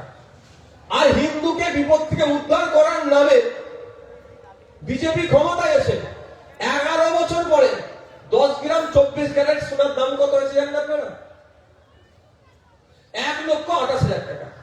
এবার হিন্দুর উপকার করলো না ক্ষতি করলো? আমি ধানতেরাসের দিন উদাহরণ দিই। ধানতেরাসের দিনে তারা কোনো একটা হিন্দু ভাই তাহলে সোনা গহনা কিনতে গেলে এখন কষ্ট হবে কি হবে না? ছিল 28,000, এখন হয়েছে 1,28,000। উপকার করেছে না ক্ষতি করেছে? ক্ষতি করেছে, কিন্তু হিন্দুকে বাঁচাতে এসেছিল। আর আজ চলে আসুন মমতা ব্যানার্জির কাছে। 2011 সালে আগে মুসলমানকে বাঁচাবার গল্প শুনিয়েছিল। শিক্ষা, স্বাস্থ্য, কর্মসংস্থানে মুসলমানদের বাঁচাতে হবে, সাচার কমিটির সুপারিশ বাস্তবায়ন করতে হবে, ওয়াকফ সম্পত্তি উদ্ধার করে দেবো, অনেক গল্প শুনিয়েছিল। এখন ওয়াকফ সম্পত্তি উদ্ধার হয়েছে? ওয়াকফ সম্পত্তির উপরে বিজেপি পার্টি অফিস করেছে, তৃণমূল কিছু বলে না। ওয়াকফ সম্পত্তি লুটে খাচ্ছে তৃণমূলের ক্যাবিনেটের মিনিস্টাররা, ওয়াকফ সম্পত্তি দখল করেছে তৃণমূলের এমপি এমএলএরা। তাহলে ভালো হলো না ক্ষতি হলো? বলেছিল 10,000 মাদ্রাসা দেবো, 10,000 মাদ্রাসা কেউ চেয়েছিল ভাই? কিন্তু মাদ্রাসা দিয়া তো দূরের কথা, 614টি মাদ্রাসা ছিল। কবে? 614টি মাদ্রাসা 2011 সালে ছিল আগে, এখন 615টি মাদ্রাসা হয়নি। উল্টে কি দেখলাম? 10,000 মাদ্রাসা দিবার গল্প শুনিয়েছিল মুসলমানদের বাঁচাতে হবে মাদ্রাসা দিয়ে। মাদ্রাসাগুলোতে শিক্ষক শিক্ষাকর্মী শূন্য পদের সংখ্যা 10,000-এর অধিক হয়ে গেছে, কিন্তু মুসলমানকে বাঁচাতে এসেছিল। 10,000 মাদ্রাসা দেয়নি, উল্টে 25,000 প্রাইমারি স্কুল বন্ধ করেছে। যে প্রাইমারি স্কুলগুলো দলিত, আদিবাসী, হিন্দু, মুসলমান, নবশূদ্র, মতুয়া ভাইরা বেশি বেশি যে এলাকায় থাকে, সেই এলাকার স্কুলগুলোকে বন্ধ করেছে, ক্ষতি করেছে। স্কুল নতুন দিয়া তো দূরের কথা। আচ্ছা, ভগবানপুর অঞ্চলে 2011 পরে নতুন একটা স্কুল হয়েছে, বলবেন কোনো মুখে হয়েছে? কিন্তু আমি ভগবানপুর অঞ্চলের কথা যদি বলি, খোঁজ নিলে দেখা যাবে পাড়াতে পাড়াতে লিগাল ইলিগাল মদের ব্যবস্থা মমতা ব্যানার্জির আমলে হয়ে গেছে। কিন্তু মুসলমানকে বাঁচাতে এসেছিল তো? ওটা হিন্দুকে বাঁচাতে এসেছে, এটা মুসলমানকে বাঁচাতে এসেছে। 1947 থেকে 2014 হিন্দু ভাইরা যতটা না বিপদে ছিল, এই মোদিজির আমলে এসে হিন্দু ভাইরা সব থেকে বেশি বিপদগ্রস্ত হলো। 1947 থেকে 2011 পশ্চিম বাংলার মুসলমানরা যতটা লাঞ্ছিত, বঞ্চিত, অবহেলিত, অপমানিত হয়েছে, অপদস্থ হয়েছে, 2011 থেকে 2025 সালে এই সময়ের মধ্যে মুসলমানরা সব থেকে বেশি হচ্ছে। একটা উদাহরণ দেবো। 2011 সালের আগে পিটিএ মেরেছে পশ্চিমবাংলায় মুসলমান ধর্মীয় পরিচয় ভাগ করে বলতে পারবে কেউ? এই একটা উদাহরণ না থাকলে বলতে পারবে? আর এখন অহরহ হচ্ছে। এই গরু নিয়ে যাচ্ছিল, ওটার নাম কি? দুর্গাপুর, আসানসোলে। ওই ধরনের ঘটনা 2011 সালের আগে ছিল। আপনাকে বাঁচাতে এসে আপনাকে মেরে ফেলছে। আর দেখুন দলিতদের উপর অত্যাচার। 2014 থেকে 2019 সারা ভারতবর্ষের সব থেকে বেশি অত্যাচারের শিকার হয়েছে দলিত সমাজ। প্রায় 13,000 আক্রমণের সারা শিকার হয়েছিল, হিন্দুকে বাঁচাতে এসেছিল। তাই আমি বলার বক্তব্য হচ্ছে, এদের ফাঁদে পড়বেন না। কেউ বলবে হিন্দুকে বাঁচাবো, কেউ বলবে মুসলমানকে বাঁচাবো। বেটারা হিন্দু মুসলমানের নাম করে নিজের গদিকে বাঁচাতে চাইছে। কি বলছি বুঝতে পেরেছেন? আমরা হিন্দু মুসলমান এক হয়ে প্রশ্ন তুলবো, স্কুলের টিচার কবে দেবে বলো? স্কুলে যে বাথরুমটা আছে বাচ্চাদের যাওয়ার অনুপযুক্ত, কবে ঠিক করবে বলো? হসপিটালে গেলে যে আমি ট্রিটমেন্ট পাবো তার ব্যবস্থা কবে করবে বলো? সরকারি পরিবহন ব্যবস্থা কবে ঠিক করবে বলো? আমি কৃষক মাসিক গড়াই বাড়বে কবে বলো? আপনারা ভাঙড়ের মানুষ, ভাঙড় হচ্ছে কৃষি প্রধান এলাকা, আমার রাজ্যটা হচ্ছে কৃষি প্রধান রাজ্য। 50% মানুষ সরাসরি রাজ্যের কৃষিকাজের সাথে যুক্ত, 70% মানুষ প্রত্যক্ষ পরোক্ষ ভাবে যুক্ত। ভাঙড়ের কৃষকদের সঙ্গে রাজ্যের কৃষকের মাসিক গড়াই কত জানেন? কত আপনাদের মাসিক গড়াই আমি বলে দিচ্ছি আপনাদের, বিলো 8,000 মানে হচ্ছে 8,000 টাকার নিচে আপনাদের মাসিক গড় আয় পরিবার পিছু। আপনারা কৃষক তো, হরিয়ানার কৃষকরাও তো কৃষক, মহারাষ্ট্রের কৃষকরাও তো কৃষক, পাঞ্জাবের কৃষকরাও তো কৃষক, কাশ্মীর যেটা সবসময় শুনি গুলাগুলি হ্যান ত্যান গল্প শুনি না, অনেক গল্প আছে এর মধ্যে, যাকে বিতর্কে আমি যাচ্ছি না, ওরাও তো কৃষক। কাশ্মীরের কৃষকরা মাস গেলে 12,000 টাকার বেশি ইনকাম করে, আর ওয়েস্ট বেঙ্গলের কৃষকরা মাস গেলে 8,000 টাকার নিচে ইনকাম কেন করবে? হরিয়ানার কৃষকরা মাস গেলে 22,000 টাকার কাছে ইনকাম করে, পাঞ্জাবের কৃষকরা মাস গেলে 18 থেকে 22,000 এর মধ্যে ইনকাম করে। একটা রাজ্যের নাম বলবো, শুনলে আপনাদের মাথা চোখ করে ঘুরে যাবে, মেঘালয়। মেঘালয় জানেন তো? মেঘালয়ের কৃষকরা মাস গেলে 30,000 টাকার উপরে ইনকাম করে, আর আমরা কত? 8,000 বিলো 8,000, 8,000 এর নিচে। বুঝতে পেরেছেন? ওরাও কৃষক, আমরাও কৃষক। বরঞ্চ মেঘালয়ে 380 মতো হেক্টর জমি, মাত্র 380 হেক্টর জমি মেঘালয়ে আছে, আর আমাদের এখানে প্রায় 80 লক্ষ হেক্টর জমি। কত তফাৎ বলুন তো? তাহলে এটা সিস্টেমটা ভুল আছে। সিস্টেমে গন্ডগোল বলে আপনার ইনকাম হচ্ছে না। স্বামীনাথন কমিশন বলেছিল কৃষকের উৎপাদিত ফসলের 3 গুণ দাম দিতে হবে। আপনি 3 গুণ দাম পাচ্ছেন? একটা ফুলকপি চাষ করতে আপনার খরচ হয় কত? হ্যাঁ, কত টাকা খরচ হয়? 7 টাকা, 5 টাকা ধরছি। স্বামীনাথন কমিশন বলছে 15 টাকায় ফুলকপিটা আপনার কিনতে হবে, কারণ খরচ, লাভ, মেহনত, 5 5 5 3 ডাবল। এটা হচ্ছে স্বামীনাথন কমিশনের যদি সুপারিশটা ঠিকঠাক কার্যকরী করত, যদি আমার রাজ্যের এগ্রিকালচার মিনিস্টার কৃষকদের কথা ভাবতো, তাহলে কি বলতো? কোনো কথা হবে না, একটা ফুলকপি 15 টাকায় কম করে বিক্রি করতে হবে, 15 টাকার নিচে বিক্রি করা যাবে না। তাহলে কৃষকদের মুখে হাসি ফুটতো তো, কৃষকদের গড়াই বাড়তো তো। সেটা করছে না, কিন্তু আপনাকে মুসলমানকে বাঁচানোর গল্প শোনাচ্ছে, আর ও হিন্দুকে বাঁচানোর গল্প শোনাচ্ছে। কৃষক হিন্দু মুসলমানই তো আছে ভাই, কি গো? যে এই ধরনের অনেক কিছু ভাবে আপনারা 5 টাকায় ফুলকপিটা হয়তো খুব বেশি হলে 5 টাকায় বিক্রি করছে, কিন্তু আমি যখন কিনে রান্না করে খাচ্ছি, যখন রান্না কিনছি, তখন আমাকে 20 টাকায় কিনতে হচ্ছে, তাই না? হচ্ছে তো? এই মধ্যিখানে এই 15 টাকাটা ভুই করে না খেয়ে নিচ্ছে, দালালরা খেয়ে নিচ্ছে। তো সরকারের কাজ কি ছিল? এই মধ্যিখানে 15 টাকা কৃষকের হাতে দেওয়া, এই লাভটা কৃষক পায়, সেটা না করে দালালগুলো কাটছে। তাই আমি আবারও বলছি, ধর্মের নামে ভোট চাইলে কাউকে ভোট দেবেন না। ধর্মের নামে ভোট যারা চেয়েছে, যারা ভোট দিয়েছে, সব থেকে বেশি ক্ষতিগ্রস্ত তারাই হয়েছে। পশ্চিম বাংলার জেলগুলোতে গিয়ে দেখুন, 23,000 বন্দী আছে, তার মধ্যে 1,003 ফরেনার মানে বিদেশি নাগরিক, আর বাকি প্রায় 10 থেকে 15,000-এর কাছাকাছি যে ধর্মের মানুষকে বাঁচাতে এসছে, তাদেরকে জেলে ভরে রেখে দিয়েছে। ধর্মের নামে ভোট চাইলে কি হবে? ভাঙড়ে বিধানসভায় আগে 3টি থানা ছিল, এখন 8টি থানা হয়েছে, ওতে আমার কোনো অসুবিধা নেই। আমি বলছি পাড়ায় পাড়ায় থানা করে দিলে আমার কোনো অসুবিধা নেই, কারণ আমি তো গুন্ডামি মস্তানিকে প্রশ্রয় দিই না। কিন্তু থানাগুলোতে অফিসার যেন দেওয়া হয়। একটা অফিসার 8 ঘন্টা কেন, 8 ঘন্টার বেশি কেন ডিউটি করবে? একটা সিভিক ভলেন্টিয়ারকে আপনি 10 লাখ টাকায় কেন ডিউটি করাবেন? কনস্টেবলের থেকে কোনো অংশে কাজ কম করছে না, সমকাজে সম বেতনে দেওয়া হোক, এই দাবি করছি। ফিরে আসি, কি বলছিলাম? 8টা থানা করে দিয়েছে। এই থানাগুলোতে একটু খুঁজুন, এফআইআর এর লিস্ট খুঁজুন। এই ভাঙনের কথা বলছি, একটা দিনের কথা বলছি, যেদিন ওয়াকফ আন্দোলন কেন্দ্রের বিজেপি সরকারের বিরুদ্ধে লড়াই। এই ওয়াকফ আন্দোলন কার বিরুদ্ধে লড়াই? তৃণমূলের বিরুদ্ধে না বিজেপির বিরুদ্ধে? বলুন, একটু জোরে বলুন। যে বিজেপির বিরুদ্ধে লড়াই, কলকাতাতে আমরা একটা মিছিল ডেকেছি।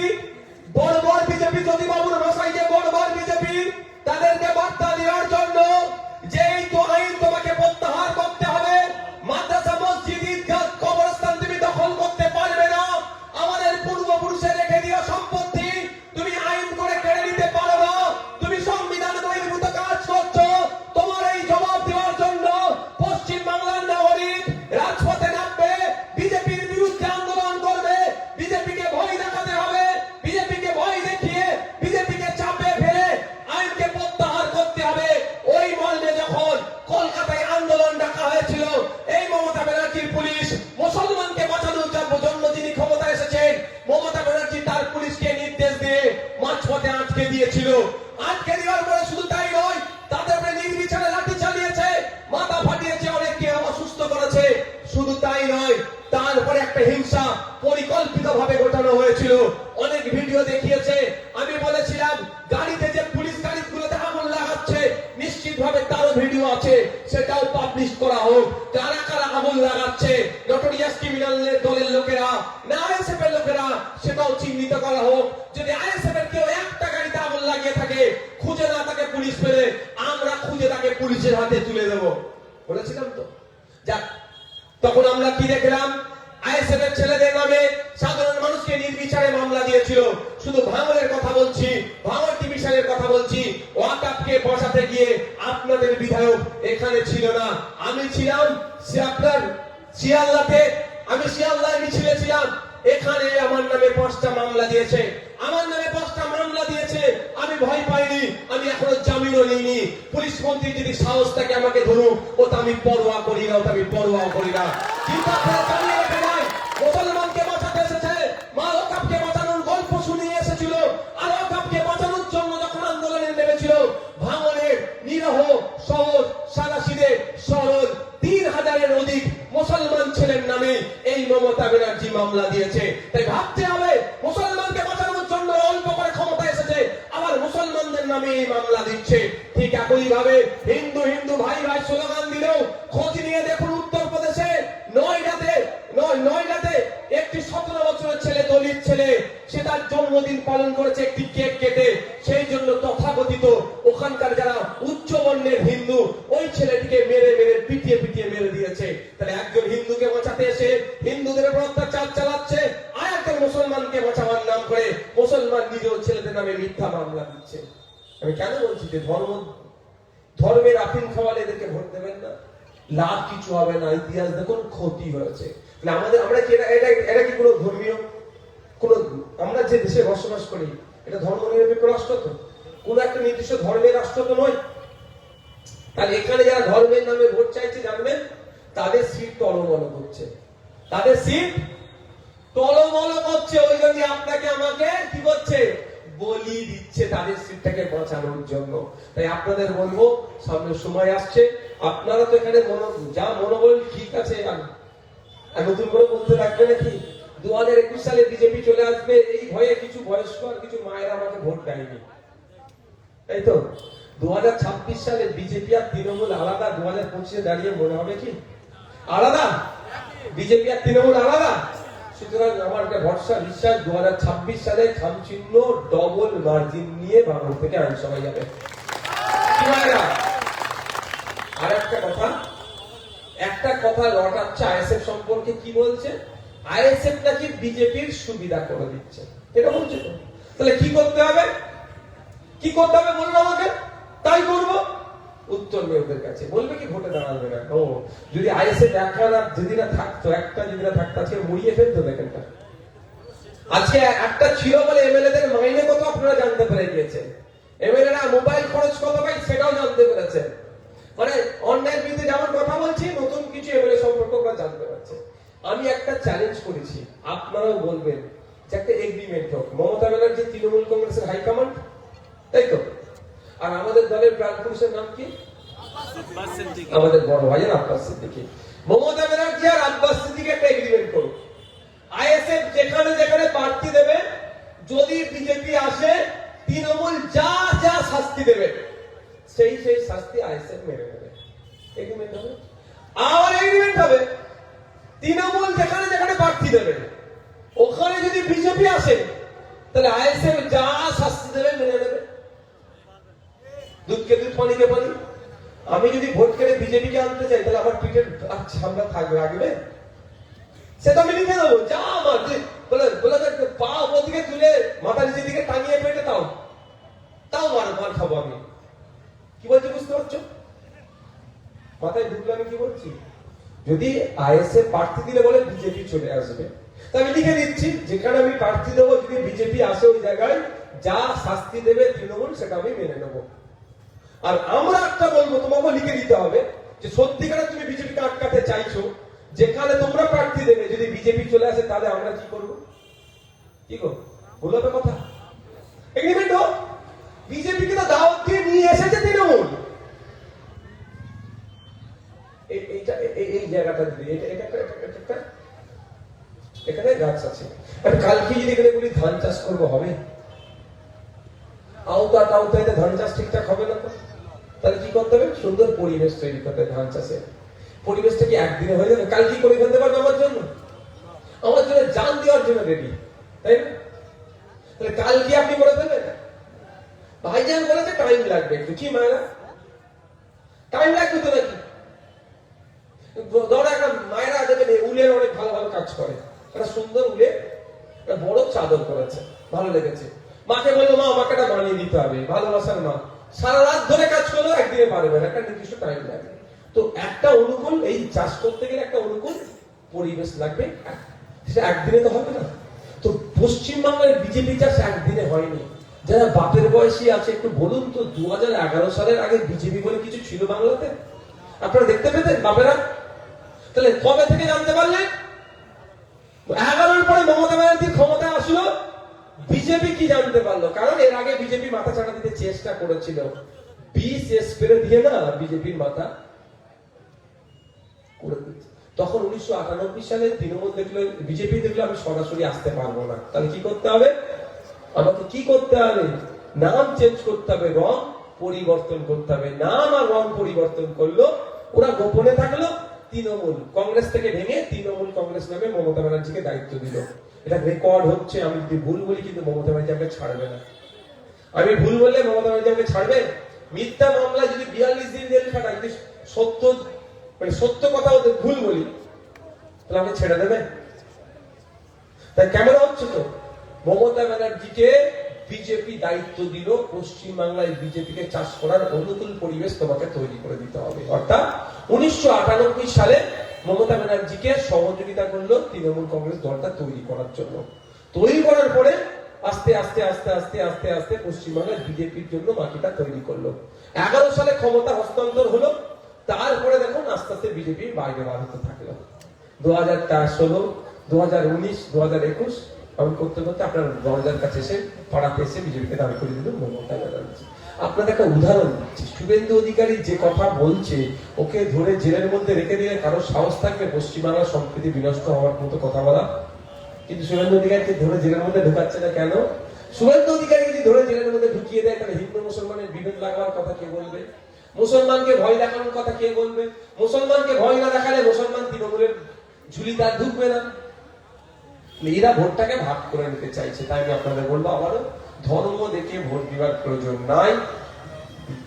জনগণের জনপ্রতিনিধি তৈরি করতে হবে, যে শিক্ষা, স্বাস্থ্য, কর্মসংস্থান নিয়ে ভাববে। আর আপনাদের শেষ একটা কথা বলে আমি শেষ করব, সেটা হচ্ছে কি, ভোট এগিয়ে আসছে। দেখবেন ফেসবুকে, সোশ্যাল মিডিয়াতে কেউ ঠাকুরের নামে গালাগালি দিয়েছে, আল্লাহর নামে গাল দিয়েছে, পীর মুর্শিদকে নিয়ে গাল দিয়েছে, হযরত মুহাম্মদ সাল্লাল্লাহু আলাইহি ওয়াসাল্লামকে নিয়ে গাল দিয়েছে। এই করে ফিতনা তৈরি করতে যাবে, হিংসা করতে যাবে। আমি অনুরোধ করব, আপনি হিন্দু ধর্মের অনুসারী ঠাকুরকে গাল দিয়েছে উত্তেজিত হয়ে তার বাড়িতে চলে যাবেন না। আপনি মুসলিম ধর্মের অনুসারী আল্লাহকে বা হযরত মুহাম্মদ সাল্লাল্লাহু আলাইহি ওয়াসাল্লামকে নিয়ে একটা কটু কথা বলেছে, আপনি তার বাড়িতে চলে যাবেন না। এটা তো একটা শ্রেণী, এটা ট্যাগ, এইটা ফাঁদে আপনাকে আমাকে ফেলতে চাইছে। তাহলে আপনার আমার করণীয় কি হবে? এলাকায় শুভবুদ্ধি সম্পন্ন মানুষ আছে, চাই আপনি মুসলমান ধর্মের অনুসারী, আপনার নজরে পড়েছে হিন্দু ধর্মকে নিয়ে কেউ গাল দিয়েছে, আপনাকে এটার বিরুদ্ধে আইনত ব্যবস্থা নিতে হবে। আপনি হিন্দু সমাজের মানুষ, আপনার নজরে পড়েছে ইসলাম ধর্মের কাউকে একজন গাল দিয়েছে, আপনাকে দায়িত্ব নিয়ে এটার বিরুদ্ধে আইনি লড়াই করতে হবে। যখন আপনার নজরে এটা আসছে, এলাকার বুদ্ধি সম্পন্ন মানুষ যারা আছেন তাদের নজরে আনুন, একটা থানায় লিখিত জমা দিন। তাও ভিড় করে যাওয়ার প্রয়োজন নাই থানাতে, তাও ভিড় করে যাওয়ার প্রয়োজন নাই, থানার সামনে গিয়ে ভিড় করার দরকার নেই, 2-4 জন যাবে, গিয়ে থানাতে একটা লিখিত কমপ্লেন ওর লিঙ্ক গুলো দিয়ে আসুন, কপিটা আমাদের কাছে দরকার লাগতে দেবে। থানা তার বিরুদ্ধে ব্যবস্থা গ্রহণ করবে। থানারা ব্যবস্থা গ্রহণ করলে, থানা কিভাবে ব্যবস্থা গ্রহণ করবে তার রাস্তা আমাদের জানা আছে, আমরা ব্যবস্থা করব।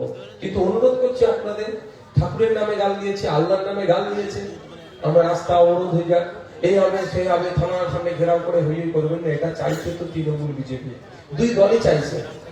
কেন? যত সাম্প্রদায়িক রাজনীতি হবে, হিন্দু মুসলমান আলাদা হবে, হিন্দু মুসলমান আলাদা করতে পারলেই মূল ইস্যু আর উঠবে না। মূল ইস্যুটা কি? স্কুলে শিক্ষক দরকার।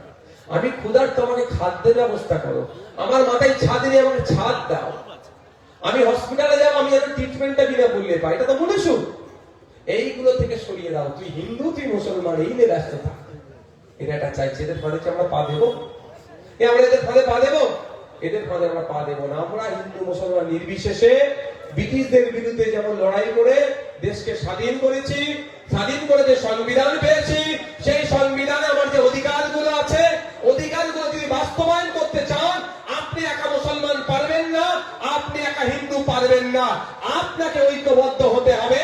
ঐক্যবদ্ধ হয়ে আপনার অধিকার বাস্তবায়ন করতে হবে, আপনার অধিকার বাস্তবে রূপ দিতে হবে। আপনি অসুস্থ, সরকারের দায়িত্ব হচ্ছে আপনাকে সুস্থ করে তুলবে, সরকার খরচ করে আপনাকে সুস্থ করে তুলবে। তার পরিবর্তে দুটো ব্যর্থ সরকার, কেন্দ্রের রাজ্য এবং রাজ্য সরকার, কেউ স্বাস্থ্যসাথী কার্ড, কেউ আয়ুষ্মান কার্ড আপনার হাতে ধরিয়ে দিচ্ছে। কিন্তু এটা দরকার নয়। আমি অসুস্থ, সরকার আমাকে সুস্থ করে তোলার জন্য আমার স্বাস্থ্য পরিষেবার মান উন্নয়ন করবে।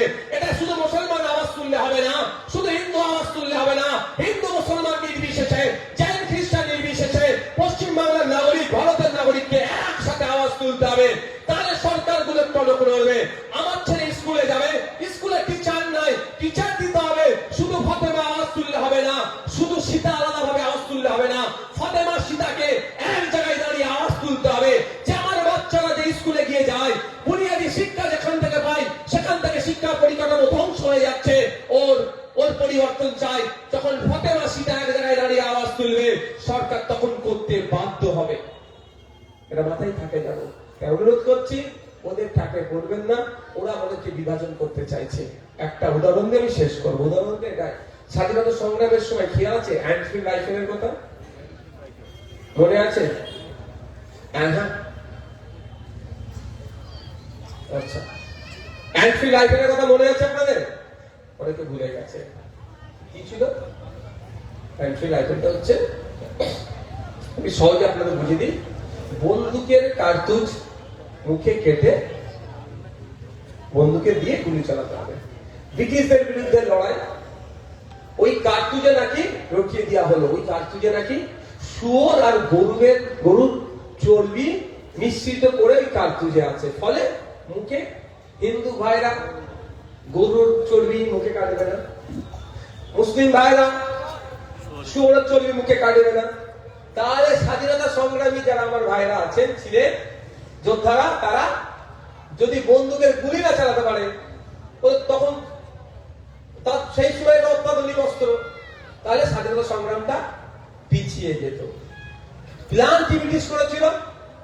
এনফিল্ড রাইফেল যেটাকে আমরা বলি, যে বন্দুকের কার্তুজে শুয়োর গরুর চর্বি মিশ্রিত কার্তুজ ওগুলো মুখে কাটা যাবে না।